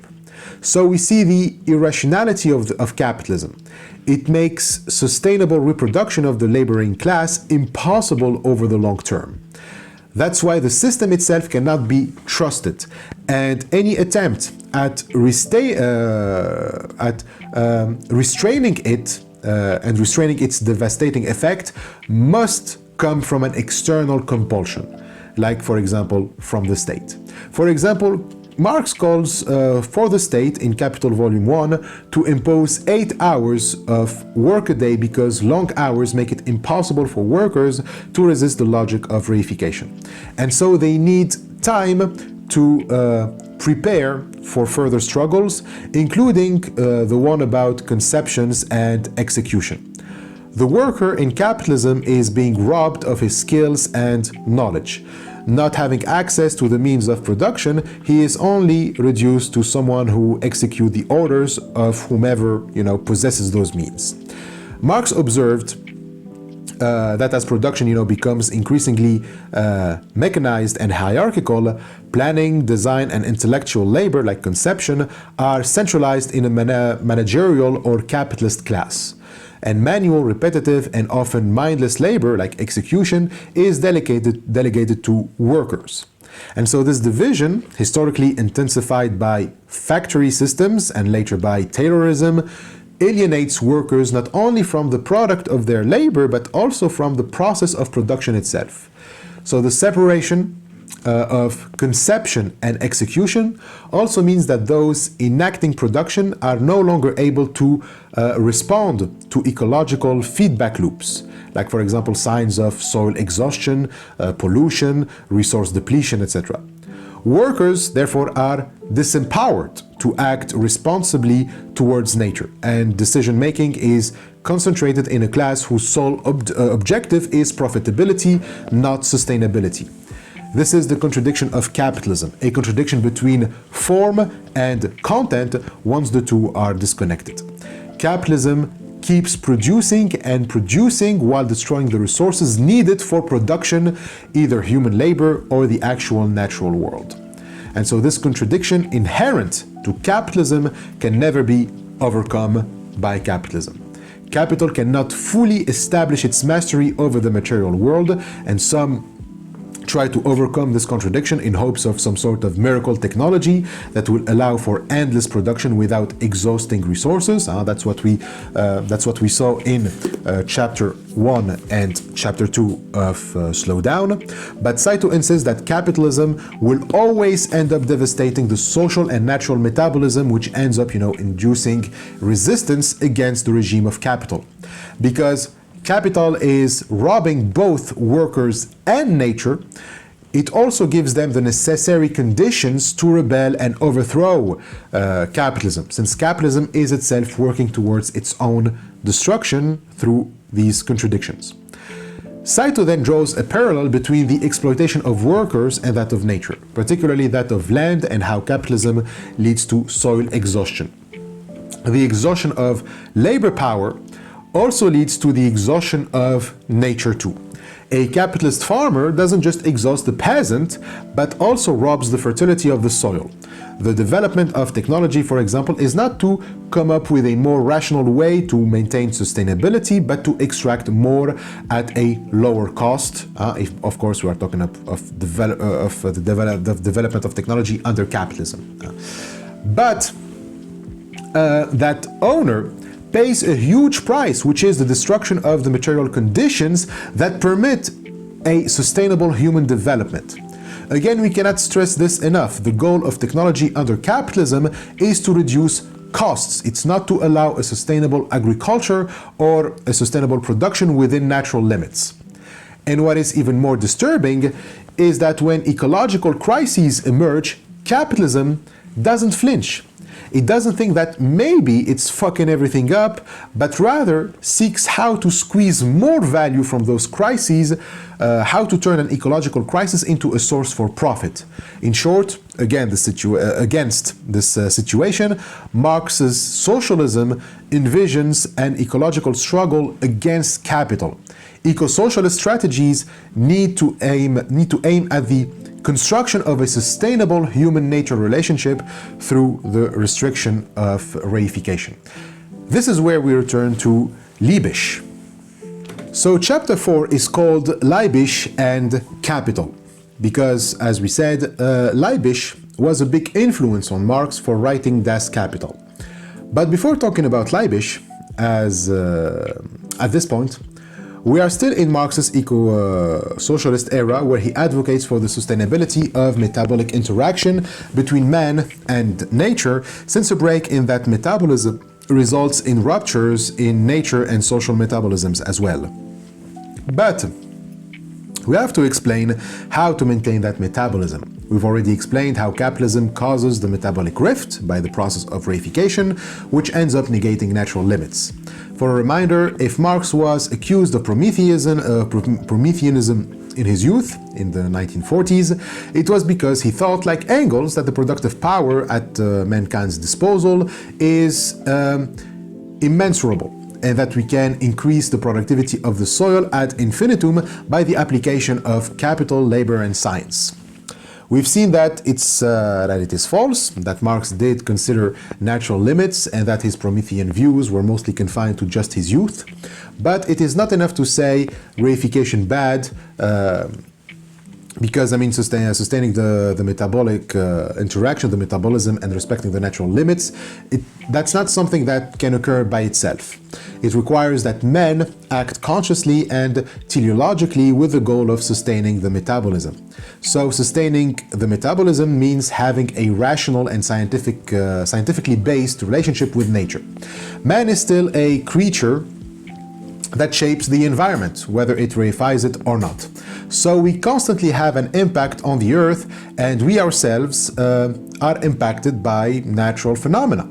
In other words, we need to grasp the metabolism so that we can control it, so that we don't cause any rupture.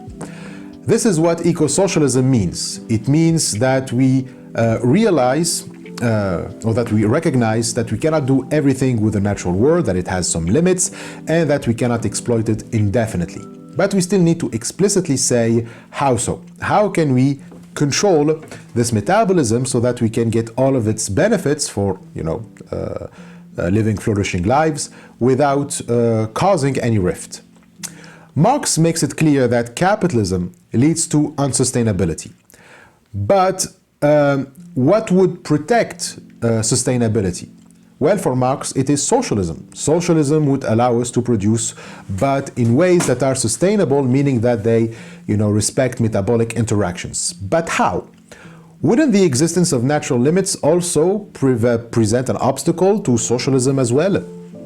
Well, here, the question is a scientific one. Is there a way we can shape the environment in ways to produce like never before, in ways that we don't ever have to worry about famine and diseases while respecting nature? Or do we have to contend that the optimism that came with technological progress will inevitably lead to apocalyptic future and just resign ourselves to, vulnerable lives? Can we avoid the pessimism and still hold on to the optimistic idea that humans can emancipate themselves from hunger and illness? So throughout the 1850s and 60s, this is the main problem that Marx wanted to solve. He began to argue more passionately for a rational interaction with nature once we transcended the reified power of capital. And it starts with a discussion on another famous economist, which we briefly mentioned earlier, Ricardo, before getting to Leibig. So already in the late 1840s, Marx encountered Ricardo's thought, and he took issue with it. What's relevant here is a major concept in Ricardo's economics, the law of diminishing returns. So this law says that as population increases, the demand for food rises, which pressures farmers to either extract more from existing land or begin cultivating less fertile plots. Since the best land is cultivated first, to save labor and capital, expansion always moves towards worse lands. Imagine you have 3 plots of land, A, B, and C, with A being the most fertile. If you invest the same amount of labor and of capital in each, plot A will yield 150 units of wheat, B will yield 120, and C only 100. So plot A is clearly more productive. But when the population grows, you need even more from A, so you double your investment. You expect this time 300 units, but instead you will only get 250, meaning the second investment produces less than the first. This is diminishing returns, the idea that each additional input gives you less extra output than before. Over time, this effect accumulates and may even reduce yields, especially if the soil depletes. Eventually, plot A could end up yielding the same as B. And so this compels society to expand onto worse lands like plot C, encountering diminishing returns again and again. The result, rising costs, shrinking profits, and mounting pressure on agricultural production. From this dynamic, Ricardo develops his theory of ground rent. Since not all land is equally fertile, and since all wheat sells at the same market price, land that produces more wheat with the same effort generates a surplus. The surplus does not go to the farmer, but to the landlord who owns the land.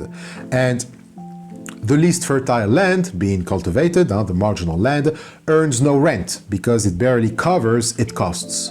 But better land, like plot A, yields more, and that extra value becomes differential rent, paid by the tenant farmer to the landlord.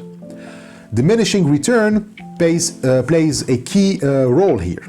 As society is forced to farm worse land due to population growth and falling returns, the cost of producing wheat on marginal lands rises.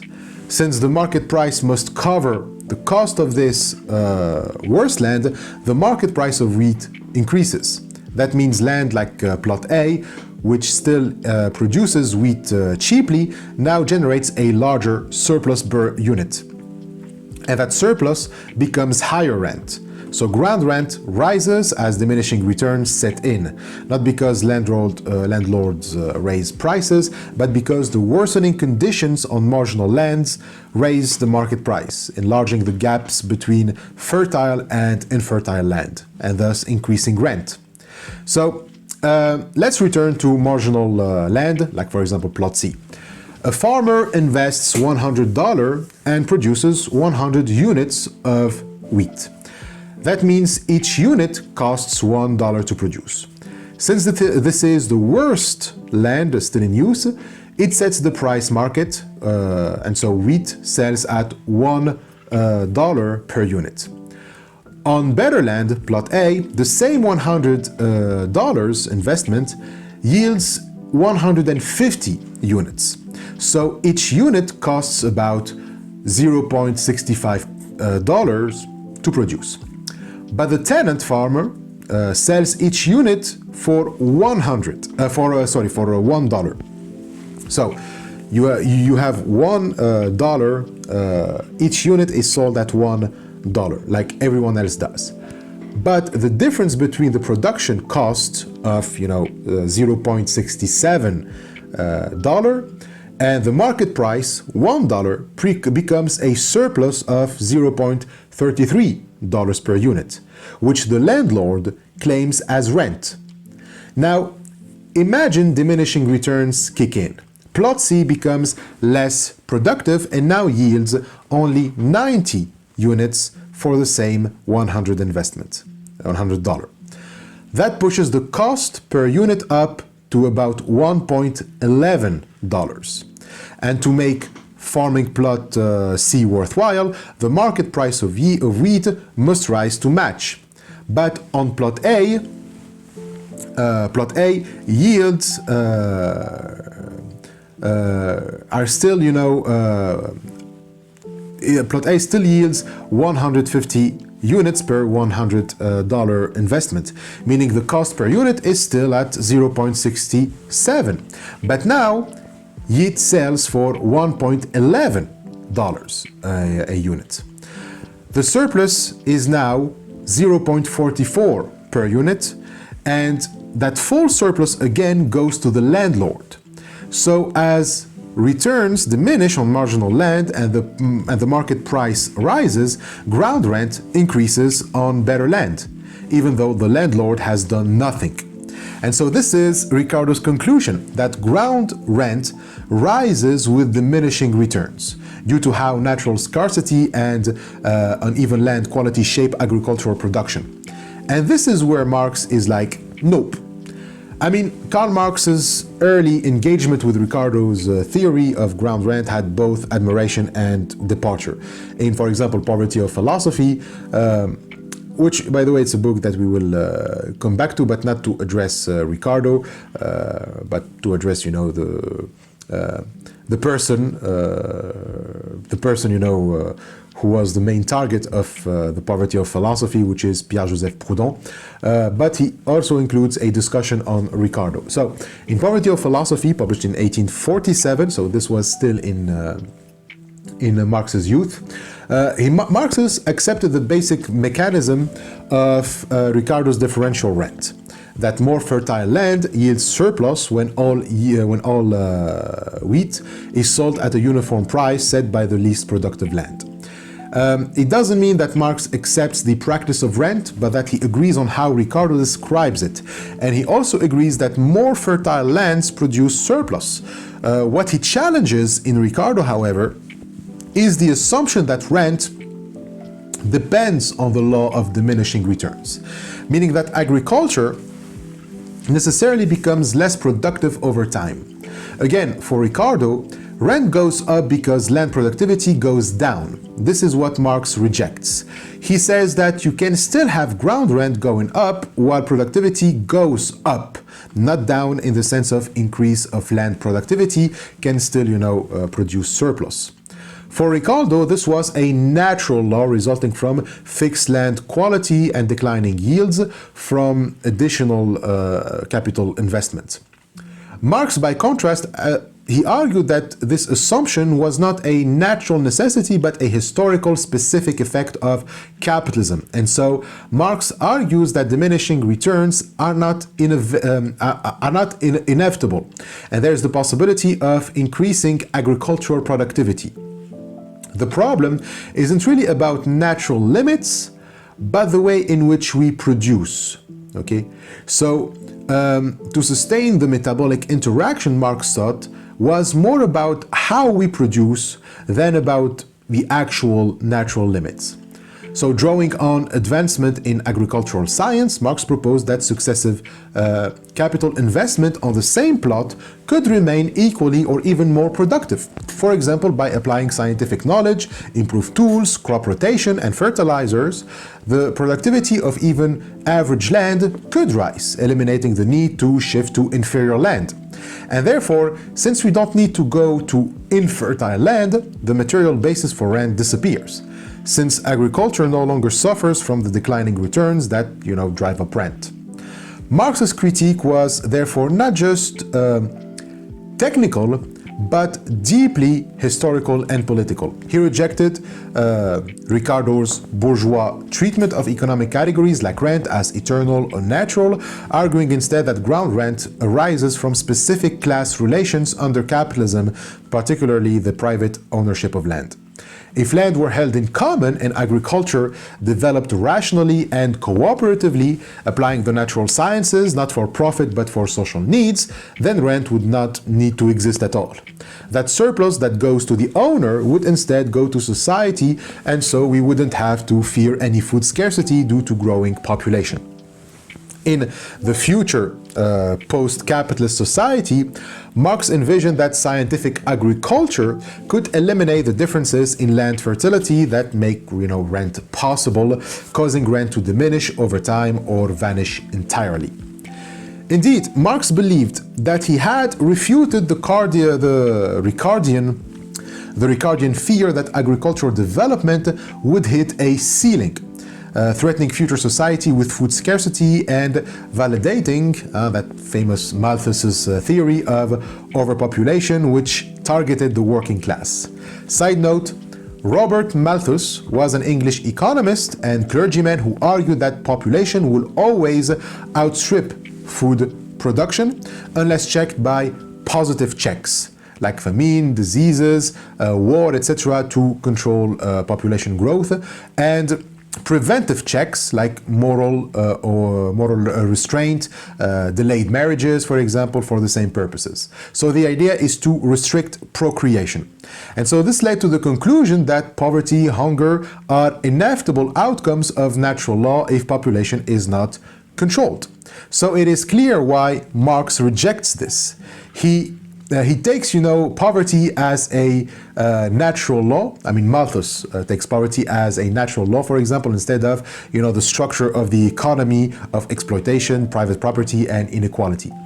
Malthus also implies that the poor suffer because they have too many children, not because of unjust social systems, and he ignores the potential for science and collective planning for food production. Food production isn't fixed. It depends on how labor is organized, whether agriculture is sustainable, and whether society applies science rationally. So The law of diminishing returns for Marx can sound like a disguised Malthusianism. It is saying, don't try to produce for everybody because that's never going to be a thing, and so if people live in poverty, there's nothing we can do about it. So anyways, to go back to Ricardo, Marx claimed that rent could rise even while agricultural prices fall. Thanks to technological, advances and higher productivity. This is what he believed about ground rent before 1865. We can maintain that metabolic interaction with nature by managing rationally production, by increasing productivity proportionally to natural limits with scientific and technological development. So why did I say before 1865? Well, because after that year, he encountered the theories of Leibig. Problem is,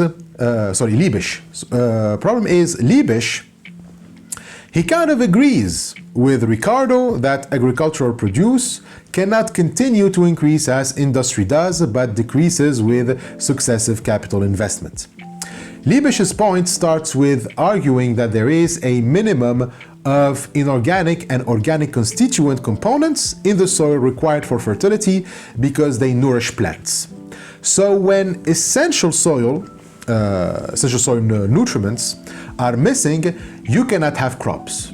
So these must always be present in the soil, but with more than a minimum amount. This is the law of the minimum. From this law, we get another one, the law of replenishment, which states that to grow crops successfully and sustainably, it is absolutely necessary to constantly return to the soil, those mineral substances that are taken away by plants in order to minimize their loss. In other words, if you want sustainable production, you have to respect the cycle of organic and inorganic materials in the soil. And more importantly, these materials, well, you cannot just engineer them at will, no matter how advanced and rational your labor is or your technology.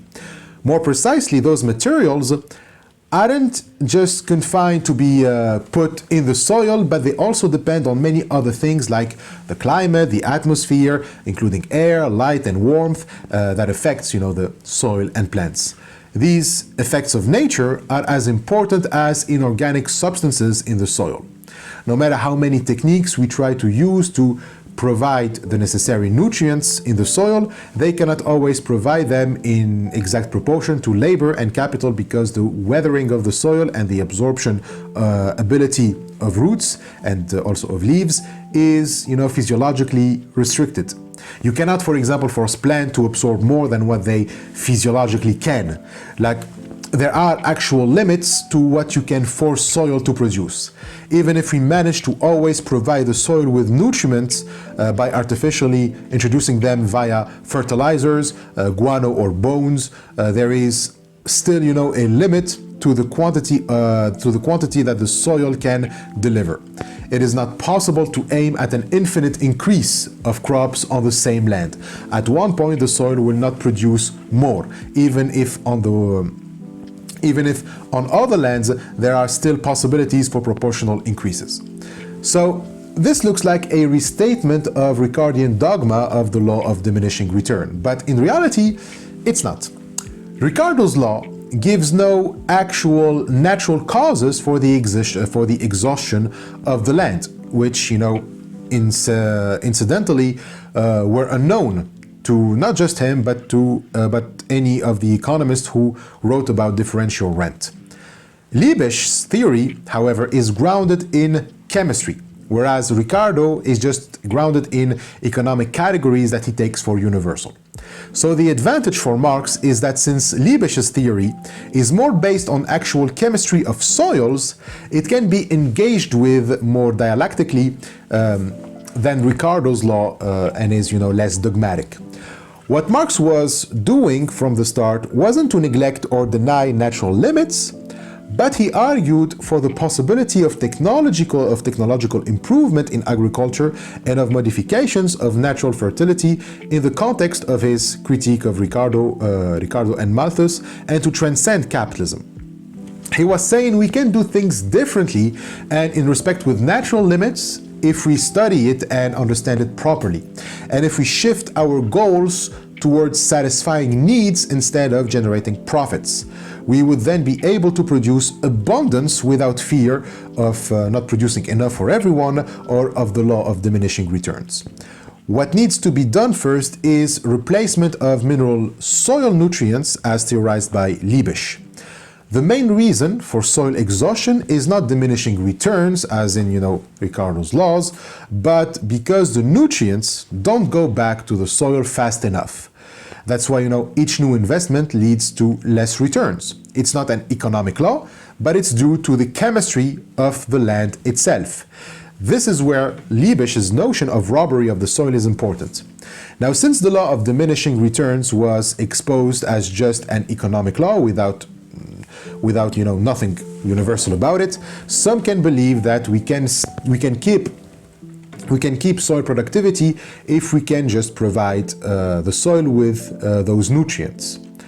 This has the advantage of not exhausting the soil and spares us the need to move to other soils, fertile or not.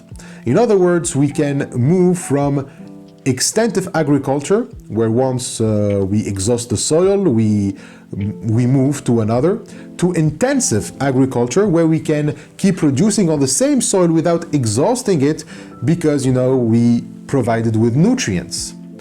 Marx also initially thought extensive agriculture, like that in the American South, which depended on plantation slavery, as the primary cause of soil exhaustion. In this model, once the soil's fertility was depleted, landowners would abandon the depleted land and move westward into new fertile territories. This was unsustainable and expansionist. But with introducing science and machinery, he thought it would help to curb this form of degradation by providing the soil with nutrients so that landowners don't have to go and colonize other lands to exploit them and do the same shit there again and exhaust them. So this becomes to be known as intensive agriculture instead of, extensive agriculture. However, providing the soil with nutrients is also costly because we must have the tools to not just introduce the nutrients, but also produce them. If we just wait for the soil to replenish itself, it will take years before we can use it again. So we need to have the nutrients ready already. This means that the more we need the soil to be ready and to produce more, the higher the costs for the nutrients. The intensification of capital, manuring and labor, plowing up, can increase crops only for a short period of time. Past that, we need to replenish the soil. But as robbery from the soil intensifies, soil exhaustion comes, faster, and costs for countermeasures to replenish it rapidly also increase. So this is robbery agriculture. It's an agriculture that does not fulfill the full replenishment. And if we try to compensate by artificially filling it up to meet, the demands of the markets in terms of food, then we are making it harder and harder for the soil to absorb and produce the necessary food. It's like when you try to force Adderall pills down your worker's throat or give them cocaine so that productivity doesn't go down. Some hold optimistic beliefs about this, and we will find some sort of technological innovation that will replenish the soil fast enough to always meet the demands for, more food. Wilhelm Roscher, for example, a critic of Leibig, believes that if we let the market do its thing, it will regulate itself and find a solution to soil exhaustion, even though it is not a technological miracle, but just market logic that will, lead us there. He thinks that as fertility decreases, productivity would drop, prices would rise, and capitalists would be incentivized to restore the land or use it more efficiently. And Marx flatly rejects this model. He rejects the reliance on market logic to find solutions to exhaustion problems, and even argues that it is precisely market logic that reinforces soil exhaustion. The problem is the central contradiction between the permanent conditions of nature and the law of capitalist mode of production. Capitalism, regardless of anything else, will always seek one thing: profit. And there can never be a point in capitalism where its nature doesn't lead to ruptures in metabolic interactions. At this point, metabolic interactions mean that human activity must not rob the soil. But in capitalism, it is simply impossible. To suggest, like Roscher, that the free market will regulate itself and so people will move away from robbery agriculture is just wishful thinking and a deep misunderstanding of capitalism and market logic. Since the point of capitalism is to maximize profit, it will never consider adopting agriculture for long-term results, since long-term action doesn't generate profit and doesn't expect even profit. So they're not expecting monetary compensation for their cost, just that people get better in the future. So capitalism always looks for the short term, and that's why it will always prioritize profitable options. For example, capitalism will limit investing capital and labor only on what it considers profitable lands, while the other lands that can be improved by technology and cultivated do not receive enough additional capital investment or are left to lie fallow. A capitalist thinks that if I have plot A and B and both have people on them who live off the land, and A is more fertile than B, meaning that people on B barely get the necessary food for them to consume, and I have a technology that can improve land fertility, I will sell it to A because they will produce way more than B with this technology, so imagine the profit. In other words, it is only when it is profitable that even long-term improvements through drainage and irrigation are introduced.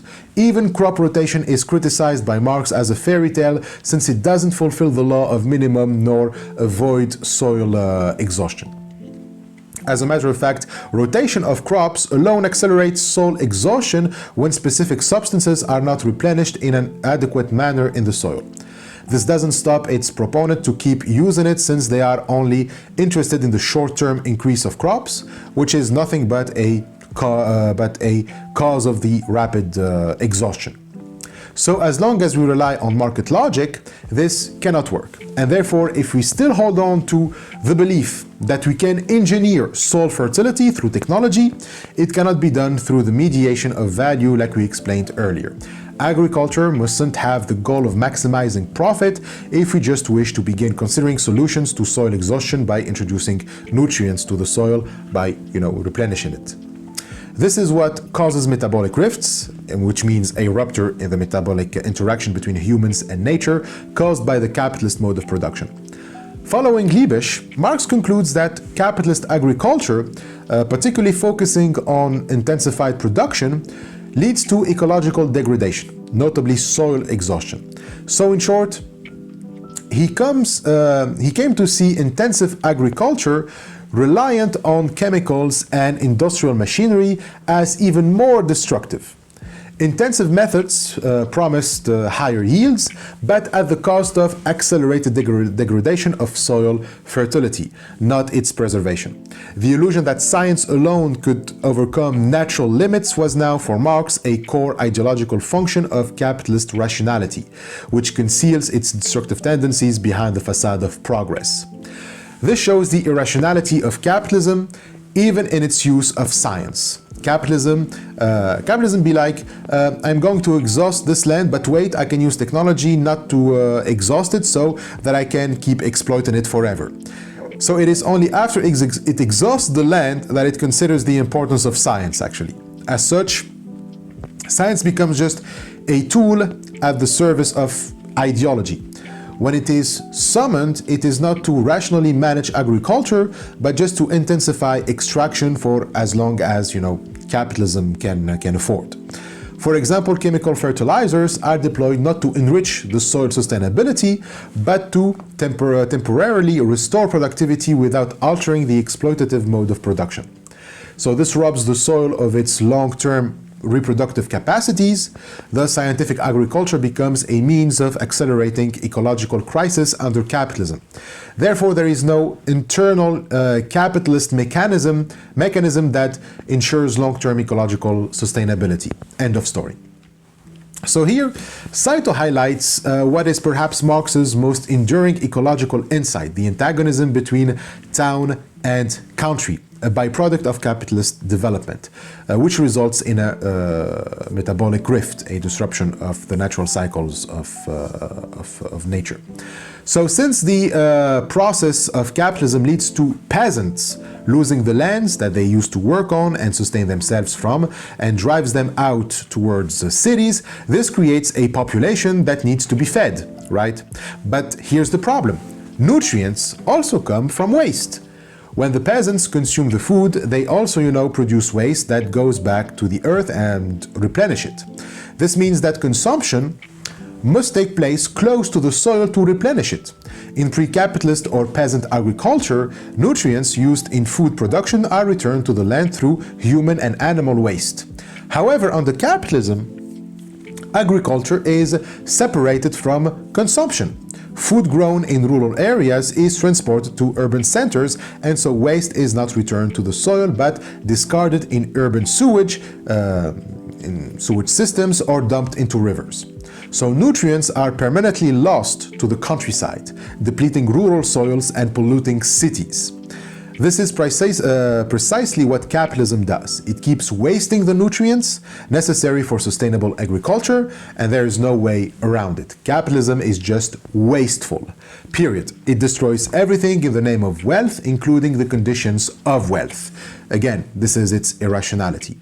Therefore, it is also a problem for the future. Robbery agriculture isn't just robbery of the soil, but also of human beings. Leibig, whose influence on Marx was profound, framed capitalist agriculture as a crime against the future. By failing to replenish the nutrients extracted from the soil, capitalists deprive future generations of their means of life. So Marx takes up this idea and extends it. Capitalist agriculture, like capital itself, is based on appropriating the unpaid labor of the past and present and the natural wealth of the future. It is parasitic, and it consumes both human and natural resources without regeneration, and so it robs present as well as future generations. And so this points to the necessity of a radical restructuring of property and production. Land must be treated not as a private property, but as communal wealth, managed for long-term sustainability rather than short-term profit. So now we arrive at the 5th chapter of the book, which basically restates what was said in chapter 4, but in more detail, especially the antagonism between town and country, colonialism and imperialism, and the optimistic belief that fertilizers can be an alternative to robbery agriculture. Now, to be clear, Leibig too went through phases, like Marx, from an optimistic view of modern agriculture to one that is less enthusiastic about how much control we can have on the earth. He initially championed the use of chemical fertilizers to replenish soil nutrients depleted by, modern farming practices. So he began with an optimistic faith in science's ability to resolve agricultural crisis via industrially produced fertilizers.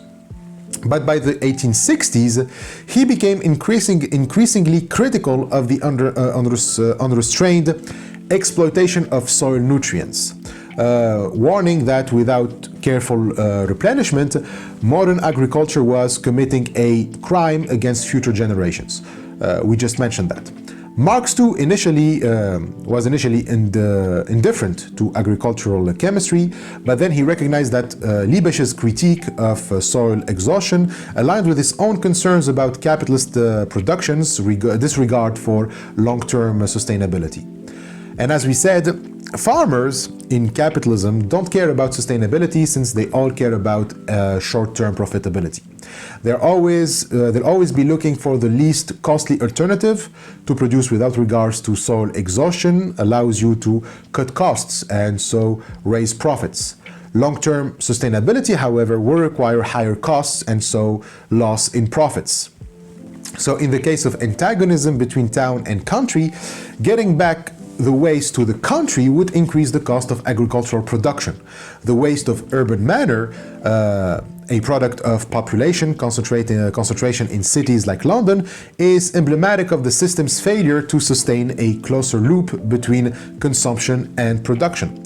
Scottish agriculturist and economist, for example, James Anderson, another influence on Marx, noted how the manure arising directly from the immense population of London is entirely lost, highlighting how capitalism wastes the very byproducts that could maintain agricultural fertility. Marx also found a more conceptually sophisticated ecological critique in the works of American economists like James F.W. Johnson and Henry Carey. Both recognized that sustainable agriculture required a close nutrient cycle in which the substances extracted from the soil through farming would be returned through the use of organic waste, including human and animal excrement. Carey in particular emphasized the social conditions necessary for this cycle to function properly, namely the proximity of producers and consumers. Long-distance trade, for example, by scattering production and consumption, breaks this metabolic loop, leading to soil exhaustion. Carey's solution to the problem was what he called concentration, the integration of town and country into a unified community where agriculture and consumption coexisted. In such a model, the waste produced by urban populations could be directly returned to the soil, closing the metabolic loop and enhancing long-term fertility. However, even these imports, Marx realized, could not solve the problem, because all of them, they never questioned the nature of capitalism per se, just a technical or practical problem for them, not a systemic one. In reality, the metabolic rift is not simply a product of agricultural technique, but of a broader capitalist restructuring, which severs communities from the land and accelerates ecological degradation. We can see their limits in their faith in fertilizers, for example. They all identify the real problem, which is the soil isn't replenished fast enough, and there's a reason for that. It's because you simply cannot replenish the soil since it will raise the costs. To replenish the soil in capitalism means that you have to add extra expenses. Therefore, you'd be forced to demand a higher profit to compensate that higher cost, which means that you need to produce more. So you need to not just replenish the soil with its minimum, but need to replenish it beyond its minimum. That suggests a huge demand for fertilizers, which also means that you need to have a whole industry that now extracts the nutrients to make the fertilizers as well. And so these nutrients, you need to extract them in huge amounts and then transport them to the land. So from here, you get to colonialism and imperialism, the long-distance transport of fertilizers like guano and bones, which we already discussed in the first chapter of Slowdown, especially in the part where we talked about Marx's theory of displacement, okay, of technological shift, of temporal shift, and also of spatial shift. We already mentioned temporal shift with robbing the future generations, and also of spatial shift, and also with technological shift. So here comes colonialism and imperialism, because the long-distance transport of fertilizers such as guano and bones, which were extracted from colonized or economically subjected regions and shipped to European farmers, presented to Marx a form of ecological imperialism. It deepened the rupture in both the social and natural metabolisms by making certain regions more fertile at the expense of, ecological expense of others. Rather than, solving the problem of soil exhaustion, such practices merely deferred it or postponed it or simply shifts it. Imperial powers, especially Britain, systematically extract natural resources, labor, and life from colonized or peripheral regions, while simultaneously disrupting local ecosystems and communities. Again, we describe this process very accurately in the first chapter. Carey describes this extensive economy as a system that takes from the great machines all that it will yield and gives nothing back. This is not only an ecological indictment, referring to soil exhaustion and natural loss, but also a social and economic one, rooted in the unequal terms of global trade. But Marx remained critical of Carey's position because it remained a moralistic one, without going deep into the nature of capitalism, and so all he could offer as a solution is a romantic vision of a small town harmony. From Marx's perspective, Carey dissolved the class antagonisms of capitalism into a moralistic and idealized localism. And because of that, he only limited his critique to just town and country antagonism, and he ignored the colonial and imperial dimension of modern agriculture. And so this tension is especially clear in the discussion of guano and other, important fertilizers. Carey himself had suggested importing guano and bones to remedy nutrient loss in US soils. But Marx, under the influence of Leibig, ultimately saw this as no solution at all. The reliance on imported manure did not restore the natural metabolism between the society and the earth. It merely deferred the crisis while creating new forms of ecological devastation elsewhere. Britain's importation of guano from colonized territory exemplified how capitalist agriculture externalizes its contradiction. By solving, the fertility crisis in Britain, it created an ecological and human crisis in places like, in places like Chile and Peru.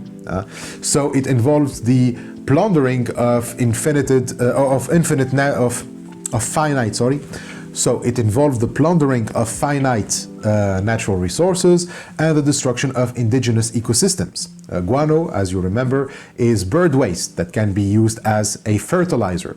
And it was abundant on the Chincha Island and in Peru. So when Britain started to import massive guano piles to replenish its lands, it destroyed the natural habitat for the seabirds producing that guano.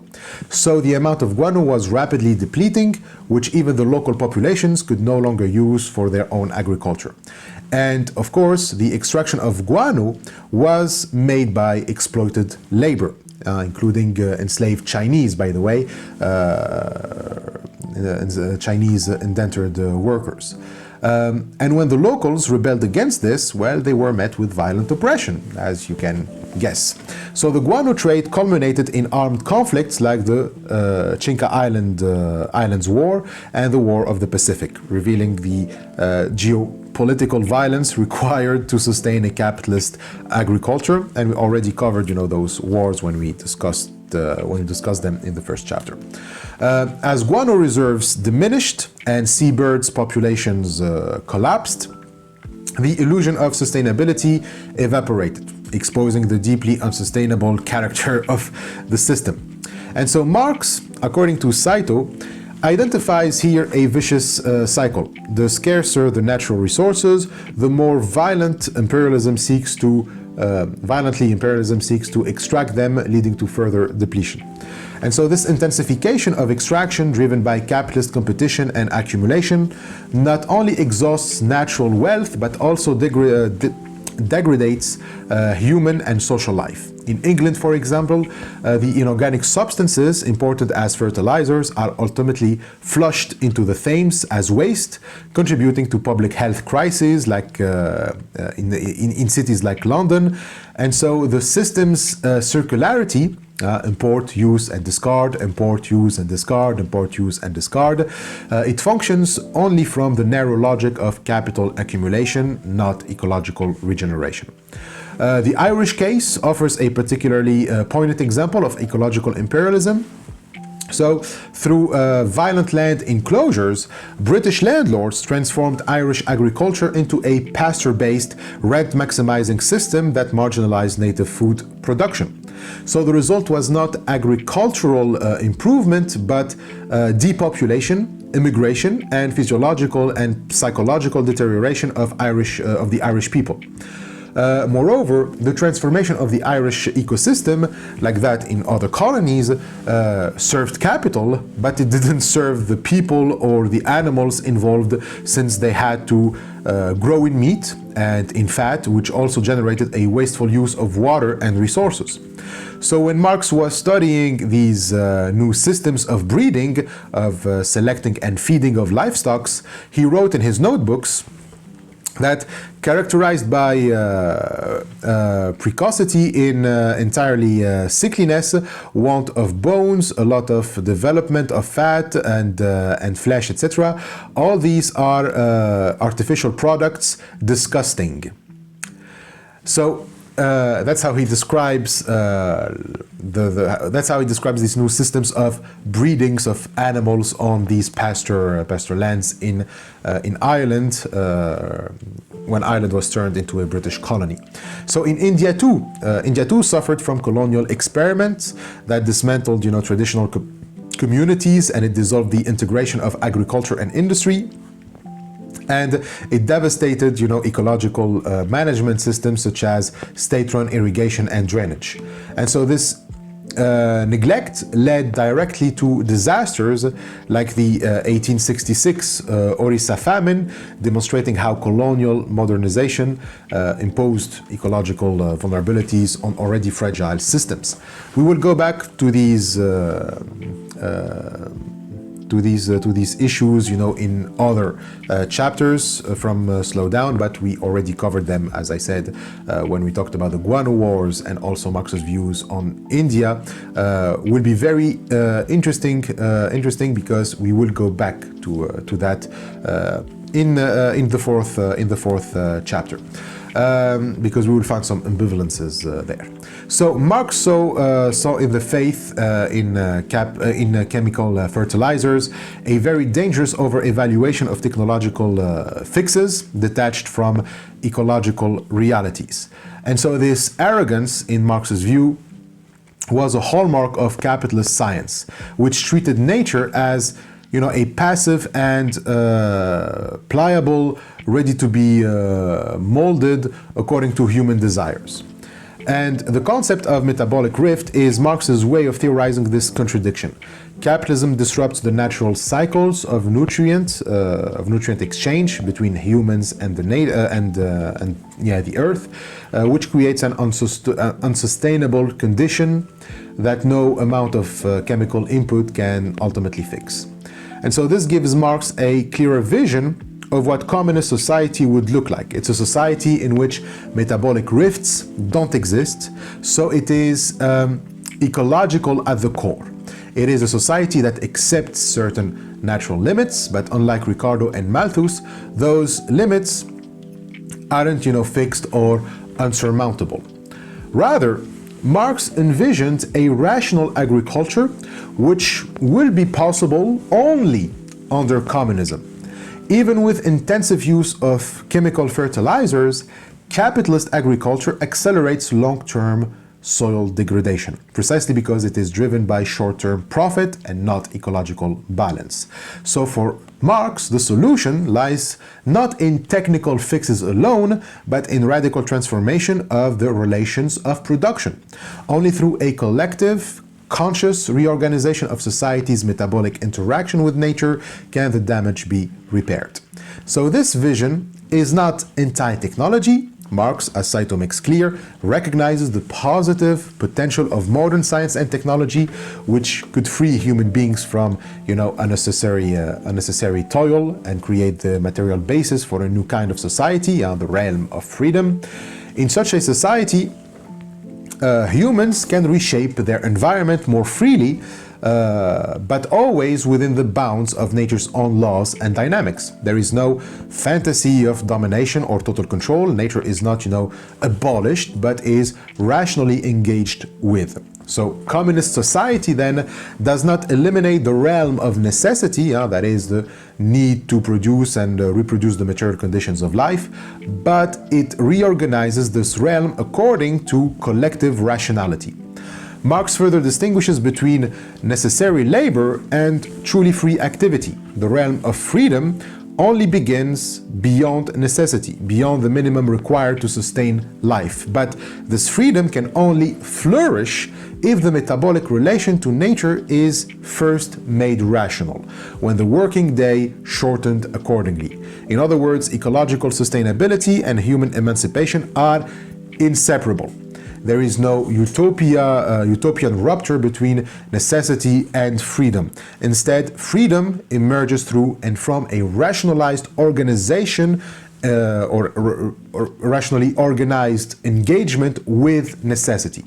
So these reflections culminate Saito's argument that Marx's late work contains not only a powerful critique of capitalism's ecological contradictions, but also a vision of ecological communism, a system in which the metabolic relationship between human and nature could be consciously regulated without the need for excessive burdens on the planet that would require a destructive use of fertilizers.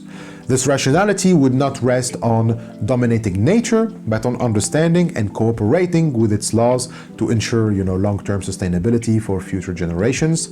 And so that Marx's thought all the way to 1867, that's his thought until, he published the first volume of Das Kapital. So we then arrive at the sixth and last chapter of Karl Marx's Ecosocialism, which is the evolution of his ecological thought after he published the first volume of Das Kapital. So after this, why we say, there is, another another step, another evolution of his thought after the first volume of Capital, because Marx here, there's another influence that enters the picture, which is Karl Nikolaus Fraß. So Leibig's agricultural chemistry was praised by Marx in his first volume of Capital for exposing the destructive effects of capitalist agriculture on the soil's fertility, and even the perverse effects of solutions to stimulate that fertility within capitalist framework. He even claimed that Leibig's insight into agricultural history surpassed those of all modern political economists combined. So you'd expect that Marx will continue on that road with the next volume of Capital, right? But something happened, something strange happened, and that is Marx, instead of finishing Capital Volume 2 and 3, which, by the way, he already started working on simultaneously with the first volume. In Volume 3, for example, there is a huge chapter on ground rent, which Marx, had already written before publishing Volume 1 in 1867. So you'd expect that in a few years, Das Kapital would be finished with all 3 volumes. But as it turns out, Marx spent most of his time reading books about agriculture, and natural sciences, which for many critics, while the proletariat was waiting for Volume 2 and 3 of Capital, Marx, wasted his time in leisure reading, leisure readings. As you know, he didn't finish Capital. Volume 2 and 3 were edited by Engels and published posthumously in 1885 and 1894. Marx died in 1881, which means that he had 15 years to finish his magnum opus. From 1867 to 1881, that's 15 years. 14 years, sorry. Instead, he got many more notebooks which deal with natural sciences, such as biology, chemistry, botany, geology, and mineralogy. So the question becomes, why? Since Marx already had everything that he needed to put the final nail in the coffin of capitalism, he now started to read about plant growth and geology and mineralogy. Like, what are you doing? The proletariat is waiting for volume 2 and 3. You already have everything relevant about agriculture from Leibig, Anderson, Johnson, Carey, etc. Well, the thing is, Marx wasn't really that satisfied with Leibig and started to express doubts about his contributions. For example, the line where he praises Leibig for having more insights than all the economists combined, well, that line disappeared in the second edition of Volume 1 in 1872. A reason was that Marx was following the debates about agricultural chemistry, and one particular debate was about the kind of nutrients that need to be replenished in the soil. A debate was between those who said nitrogen and those who said minerals. Leibig was in the latter camp. In a letter to Engels, dating January 3rd, so January 3rd, 1868, Marx asked Engels to seek some advice from a longtime friend, a chemist who was a chemist known as Karl Schorlemmer, about the updates in the debate between the mineral fertilizer people and the nitrogen fertilizer people. And he asks him if he knows anything about a third theory from another guy, which is the alluvion theory of Munich agronomist Franz. So Franz's book, Agrarian Crisis and the Remedies, was published in 1866, and so it is a brand new, and it presented, critiques of Leibig that were, compelling, so that Marx had to learn about them in more details. Basically, Franz accused Leibig, he criticized Leibig for exaggerating the dangers of soul exhaustion. He argued that Leibig's predictions were alarmist and overly reliant on the idea of replenishment of minerals, and that idea had to be managed exclusively through artificial, chemical fertilizers. He instead emphasized the natural and cyclical processes of replenishment, like, weathering, irrigation, and meteoritic dust, which he believed Leibig undervalued. So Franz not only says that there is an alternative that doesn't necessarily involve chemical fertilizers, but also there is the issue that Leibig's theories were used by political economists in an idealistic way, almost reactionary. We've already seen Carey, who, parting from Leibig, wanted to find solutions to the antagonism between town and country, but didn't go very far with that. Also, when he talked about imperialism, he thought that the way we can minimize the soul exhaustion of peripheries is by imposing tariffs. Like, he argues that, the exhaustion of colonized land is due to its cheap cost, because, labor there is cheap, and the means of transporting the fertilizer back to the imperial center is also cheap, so the exhaustion accelerates. So by imposing tariffs, we can reduce the exhaustion because it will deter many people from paying the cost. But these solutions, as we said, they don't challenge the systemic issues of capitalism and market exchange. The idea of imposing tariffs, that's basically, the carbon tax, and we already seen in chapter 1 that the carbon tax, well, it won't do anything. So if this is the extent to which we can use Leibig's theories, then maybe it's not that worthwhile. Also, there is Eugene Düring, who also endorsed Leibig's view, and like Carey, he thought of protectionist measures like imposing tariffs and creating self-sustaining communities, but again without challenging the capitalist mode of production. All that Düring could arrive at is promoting some sort of idealist social democracy that Engels already demolished in his book, The Anti-Düring. Moreover, these theorists, like Carey and Düring, they use Leibig to promote a naive optimism about agriculture. Like I already said, that with Franz, Leibig had some sort of alarmist tone, which reminds us of Malthus, right? We already said that Liebig's theory of robbery echoed that of Ricardo's diminishing returns, and as much as Marx wanted to use Liebig's to reject Malthus and Ricardo, well, he wasn't really that successful. Behind Liebig's robbery of the soil lies still the specter of Malthus. Because while Malthus had framed overpopulation as the fundamental threat to civilization, Liebig introduced a new natural scientific grounding for fears about agriculture decline.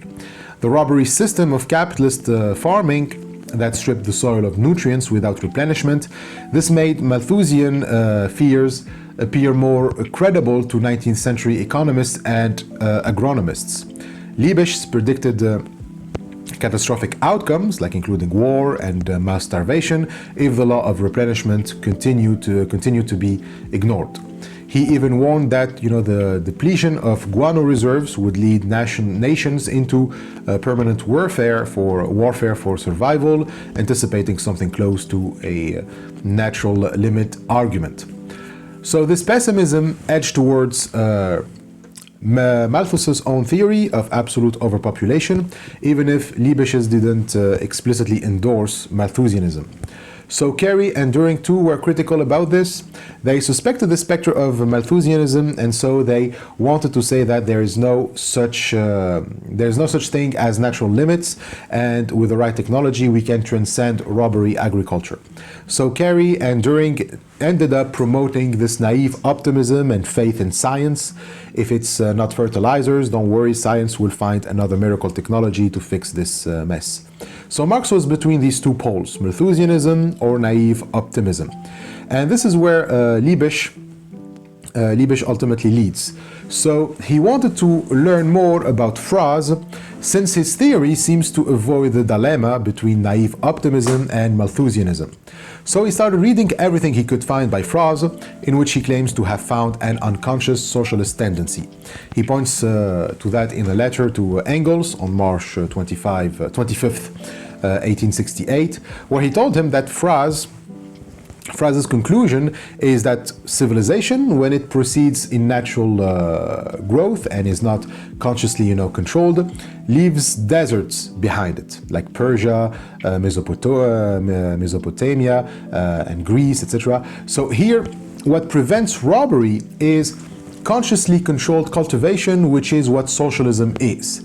But Franz, contrary to Liebig, isn't doing agricultural chemistry, but agricultural physics. Franz's approach emphasized not just chemical components, but the physical and climatic factors shaping soil fertility and plant growth. In other words, the physical school, as it is called, is broader than the chemical school. Franz demands for the cooperative of science with the goal of further progress in agriculture, but agricultural research of nature should not simply improve the process or the means of cultivation. That would be the chemical school.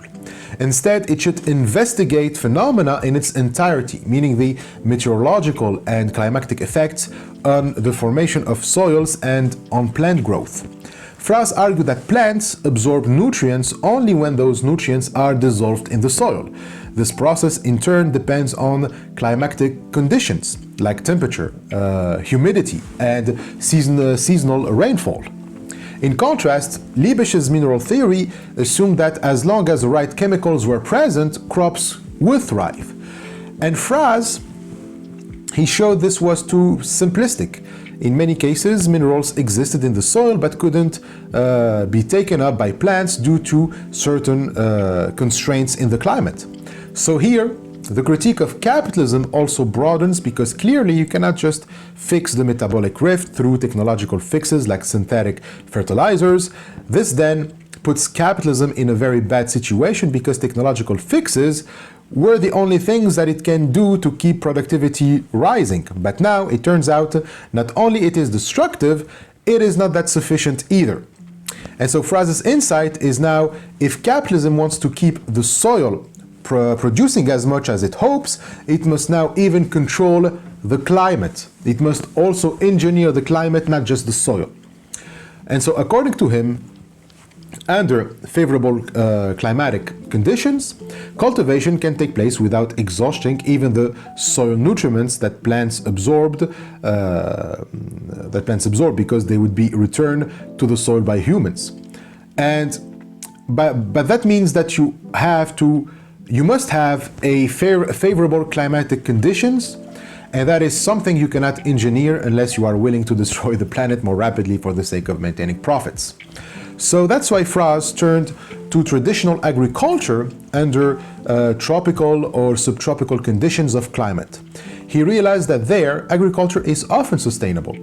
But he also gives the example of many other European societies that possess sustainable agriculture, mostly because they let nature do its thing without intervening much in its cycle. Basically, Fraz says, when you don't try to squeeze value out of nature and leave it the time that it needs, it will replenish itself as long as the climate conditions are favorable. So while Leibig wanted to organize the cycle of soil nutrients by effective gathering human excrement, Fraz argues for the power, of nature itself, which takes care of the replenishment of the soil nutrients as long as we don't tamper with those cycles.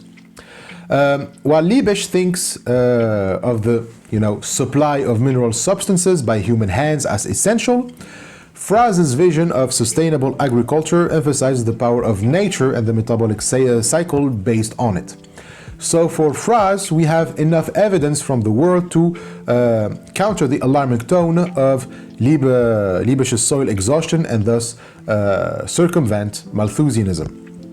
For example, in the book The Nature of Agriculture, Fraz rejects Leibig's assumptions. First of all, there were ancient civilizations, ancient civilized societies such as Greece and Asia Minor, where people conducted sustainable agriculture without any manner. Civilized life did not necessarily result in a robbery system of agriculture.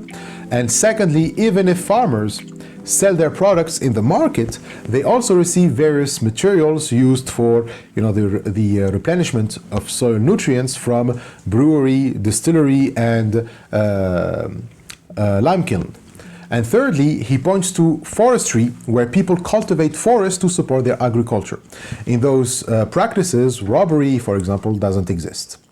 And fourthly, Fraz emphasizes that fallow is a state of weathering and thus allows more plant nutrients to be available in the soil.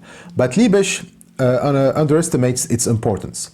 And finally, referring to Chinese agriculture, Fraz points out that even Leibig admits the possibility of increasing agricultural productivity together with an increase of population instead of the opposite. So in other words, Malthusian pessimism is not inevitable as long as agricultural physics are taken into account. Fraz, of course, isn't rejecting chemistry. He just insists that chemistry alone it doesn't get you very far, but needs to be added to physical agriculture as well. So the implication of Fraz's theory is, as we said, it's not underproduction that causes civilization collapse. So the Malthusian implication in Leibig is that since the nutrients aren't coming back to the soil, soon there won't be enough food for a growing population. But Fraz says that actually what leads to collapse isn't underproduction but overproduction, which is happening right now at the time of Leibig and ours. So it is caused by cheap imports from abroad, enabled by modern transportation, new transportation networks, for example, like railroads. As foreign grains flood the market, local prices drop, and this also threatens the survival of European farmers. Let's not forget that not everyone can pay for fertilizers or bring, foreign grains. So they are expensive and often unaffordable for small farmers, and their benefits are short-lived and don't replace the broader ecological functions of natural replenishment. and over-reliance on them detaches agriculture from its natural metabolic base, and this risks long-term degradations. Thus, the crisis is economic and structural and not only ecological in Leibig's sense. So he's not denying the reality of soil exhaustion or the usefulness of mineral fertilizers, but he criticizes Leibig for exaggerating the threat, which can be avoided because nature itself contains powerful regenerative mechanisms. If only we don't destroy them, we would be fine. And so Fraz promotes what he calls power agriculture, which seeks to harness natural processes for enhancing productivity. And central to this is his alluvial theory, which proposes the use of controlled flooding to deposit fertile silts onto farmlands. So, alluvion is basically a nutrient-rich materials left behind by rivers and floods. And so Fraz applies this idea practically, suggesting that artificial alluvion through canals and gates could systematically enrich soils and ensure sustainable yields over long periods. And this system was common and didn't necessitate manure. Fraz notes how many regions, like the Danube plains and Nile Delta, have thrived agriculturally for centuries without requiring manure, thanks to regular silt deposits. And Marx was particularly impressed by this argument and cited it in his notes as a more sustainable alternative to Leibig's reliance on industrial fertilizers. Fraz's vision of agriculture as a collaborative process between humans and nature, not one based solely on human control or artificial intervention, was very important for Marx. Fraz's theory opened a third path, as Marx says. Neither capitalist exploitation nor technocratic management, which, by the way, that's what the Soviet Union did. But this is a rational regulation of the human nature metabolism rooted in ecological understanding. This then leads us to the real threat to civilization, more than, overproduction, which is climate change. While Leibig attributed the collapse of ancient civilization to soil exhaustion caused by robbery agriculture, Fraz took a different route. He argued that it was changes in natural climate, like increasing aridity and temperature, that led to the decline of civilizations such as Mesopotamia, Egypt, and Greece. And so these transformations, although slow and often imperceptible, fundamentally alter the conditions for successful agriculture. Fraz illustrated the desertification through botanical evidence, showing how native plant species were pushed into mountain regions where conditions, remained moist and cool, while steppe or desert flora replaced them in the plains. Ancient Greece, once fertile and forest-rich, had by Fraz's time become largely deforested and arid. Regions that once supported a rich mix of grains and livestock had degenerated into monoculture-dependent and fallow-dominated fields, unable to recover former productivity.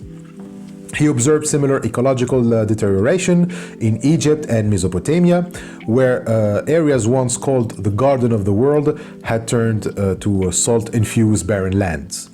The conclusion was stark. If these changes could happen before capitalism, the intensified exploitation under modern commerce and industry would surely accelerate the process. And so Marx, in his reading notes, he highlights Fraz's central claim: deforestation is the most significant cause of regional desertification. Forests regulate local climate by retaining moisture, cooling the air, and encouraging rainfall. Their removal increases temperature, reduces humidity, and sets in motion a self-reinforcing cycle of ecological degradation. Fraz, provides historical evidence of how oak, ash, and other indigenous species retreated to higher altitudes while thorny, drought-resistant plants took over the plains, which are visual signs of steppe formation and civilizational decline. Deforestation, therefore, was not just an environmental issue, but a direct threat to the reproductive base of society itself.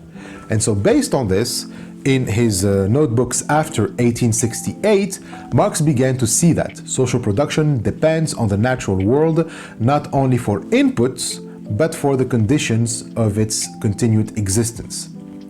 That human labor, while transformative, is not omnipotent. It is constrained by the material limits of nature, which it risks undermining through unregulated expansion. And modern capitalism's scale and speed of exploitation, especially in forestry, was far greater than anything seen in ancient societies, making its ecological consequences more dangerous and global. Also, there's even an evolution aspect in Fraz that made Marx call him a Darwinist before Darwin. Like Fraz proposes a theory of climate-induced transformation of plant species. Under sustained, climate shifts, plants may migrate from their original environments and over time adopt new features. And so this slow but real evolution under environmental pressure leads Fraz to argue that even essential characteristics of species can change through long-term climate effects like Darwin. And it's a perspective with ecological implications. It shifts the view of nature from being a passive storehouse of resources to a dynamic system with feedback loops. So this can reinforce Marx's understanding of climate and vegetation change as material limits to human activities as well. The fact that nature can change in contact with labor means that it has some agency in response to human activity. So Marx recognizes that while human labor transforms nature consciously, like farming, and unconsciously through cumulative systemic impacts, there are real boundaries that production cannot transgress without grave consequences. The formation of steppes and deserts, as Fraz illustrates, is an outcome of human disruption of climatic and ecological balance, and humans are thus not sovereign over nature but deeply dependent on its sustainability and nature stability. So Fraz warns that humanity may change nature so drastically that it ceases to function as a support for civilization. And so this leads Saito to emphasize that production is always materially dependent on nature, and its transformation under capitalism ultimately leads toward ecological self-destruction. So Marx examines not just deforestation's impact on the climate, but its economic and civilizational consequences. Forest loss reduces livestock productivity, it causes also water shortages, and it disrupts local climates, all fatal to long-term social reproduction. So Saito notes that Marx saw these insights as evidence that capitalism's logic is incompatible with sustainable forestry. The long growth cycles of trees clash with the short turnover cycles of capital. But there's a limit to Fraz with this, and it is his pessimism. Fraz concludes that deforestation is inevitable due to the demands of commerce and industry, and thus suggesting that cultivation accompanied by commerce is the greatest enemy of nature. And so Marx here diverges. He recognizes, as we said in Fraz, an unconscious socialist tendency, the recognition that a different relationship between society and nature is necessary, though Fraz never theorizes it politically. Marx, by contrast, argues that only the conscious collective regulation of the metabolism between humans and nature, carried out by associated producers, can avoid ecological catastrophe, like the climate change that we are experiencing today. So for him, Fraz's warning is not just about the past, it's also about the future. The ecological challenges that modern capitalism generates must be answered by socialist planning and ecological stewardship. This is where Marx remains optimistic and sees a way forward. A conscious regulation of the metabolic interaction between humans and nature by associated producers. So this collective, non-capitalist governance contrasts sharply with the capitalist drive for short-term profits and short-term gain. So the chapter now closes with a return to Marx's concept of the realm of necessity and the concept of the realm of freedom. Even under communism, material production, and thus metabolism with nature, remains a necessity. But unlike capitalism, a society of associated producers can rationally regulate this metabolism, keeping it within nature's limits. Freedom for Marx begins only when labor, governed by necessity, is minimized through shorter working hours, and society gains the capacity to develop human powers as ends in themselves. But this is only possible on the basis of a sustainable, managed interaction with nature. So this is how the chapter ends. And we now get to the conclusion. And so in it, Saito synthesizes the findings of his book to challenge the long-standing assumption about Marx's alleged productivism and ecological indifference. So he argues that Marx, far from advocating a technocratic utopia, he progressively developed a sophisticated ecological critique of capitalism grounded in materialist method, scientific research, and a theory of metabolic rift. The conclusion opens by addressing Hans Jonas' accusation that Marxism envisioned an anti-ecological, hyper-technological utopia. This, he contends, is a misreading. The supposed Marxist utopia is a projection of the 20th century industrial fantasies, not something found in Marx's own materialist thinking.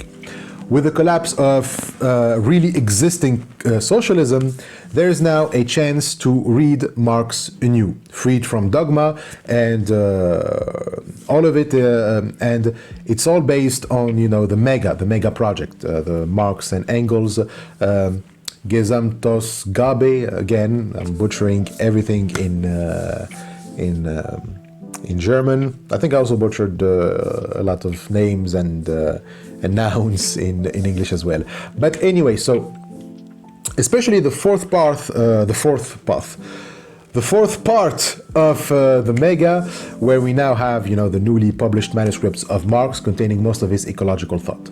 So the notebooks after 1868 especially show Marx's deep engagement with the natural sciences, including soil chemistry, climatology, and agronomy. And so these were not marginal interests, but vital to his developing critique of political economy, particularly the ecological contradictions of capital.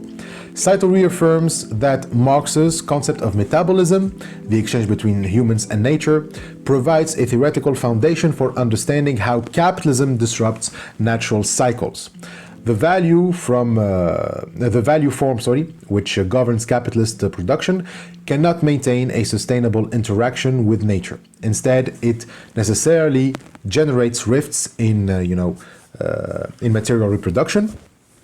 And thus, ecology is not an add-on to Marx's thought, but organically derived from his theory of value.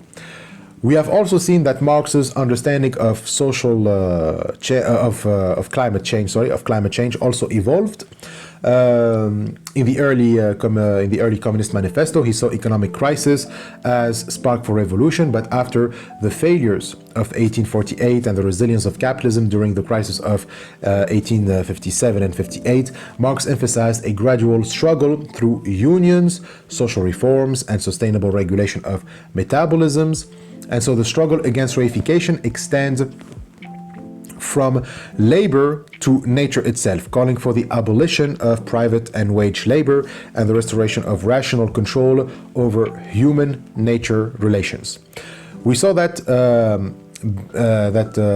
that he based this on the scientific debates of the time, meaning that the 19th century wasn't also uniformly Promethean. So Marx drew from scientists like Leibig, like Fraz, who were acutely aware of natural limits, including soil exhaustion and resource scarcity. There's also another scientist named William Stanley Jevon, which Saito mentions in the conclusion. And that we already, explored in when we discussed the Jevon's paradox. Anyways, Marx took these concerns very seriously and studied their works closely. So far from being a naive optimist, he integrated these insights into his critique of capitalism and even abandoned the whole belief that with science we can fix everything. That's why at the end of his life, Marx examined pre-capitalist and non-Western societies, such as, the Russian village commune and the Germanic mark associations, seeing the Germanic village, seeing in them a different mode of regulating metabolisms. He also speculated that these communities could resist full capitalist subsumption and become starting points for a new society, a post-capitalist, non-capitalist, and ecologically viable socialism. This is going to be the focus of the next episodes when we go back to slow down.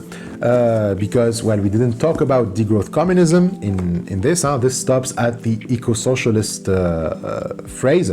And everything that he studied after 1868, engaging with Franz, that would be, the basis for his the next step of his ecological thought, which will be, degrowth communism, and we will explore that as we go through the fourth chapter. So in the end, Saito rejects the idea that Marx's ecological insights are outdated or scattered or irrelevant, not systematic. On the contrary, Marx understood that nature resists full subsumption under capital and that its degradation creates material contradictions that can become a basis for revolutionary action.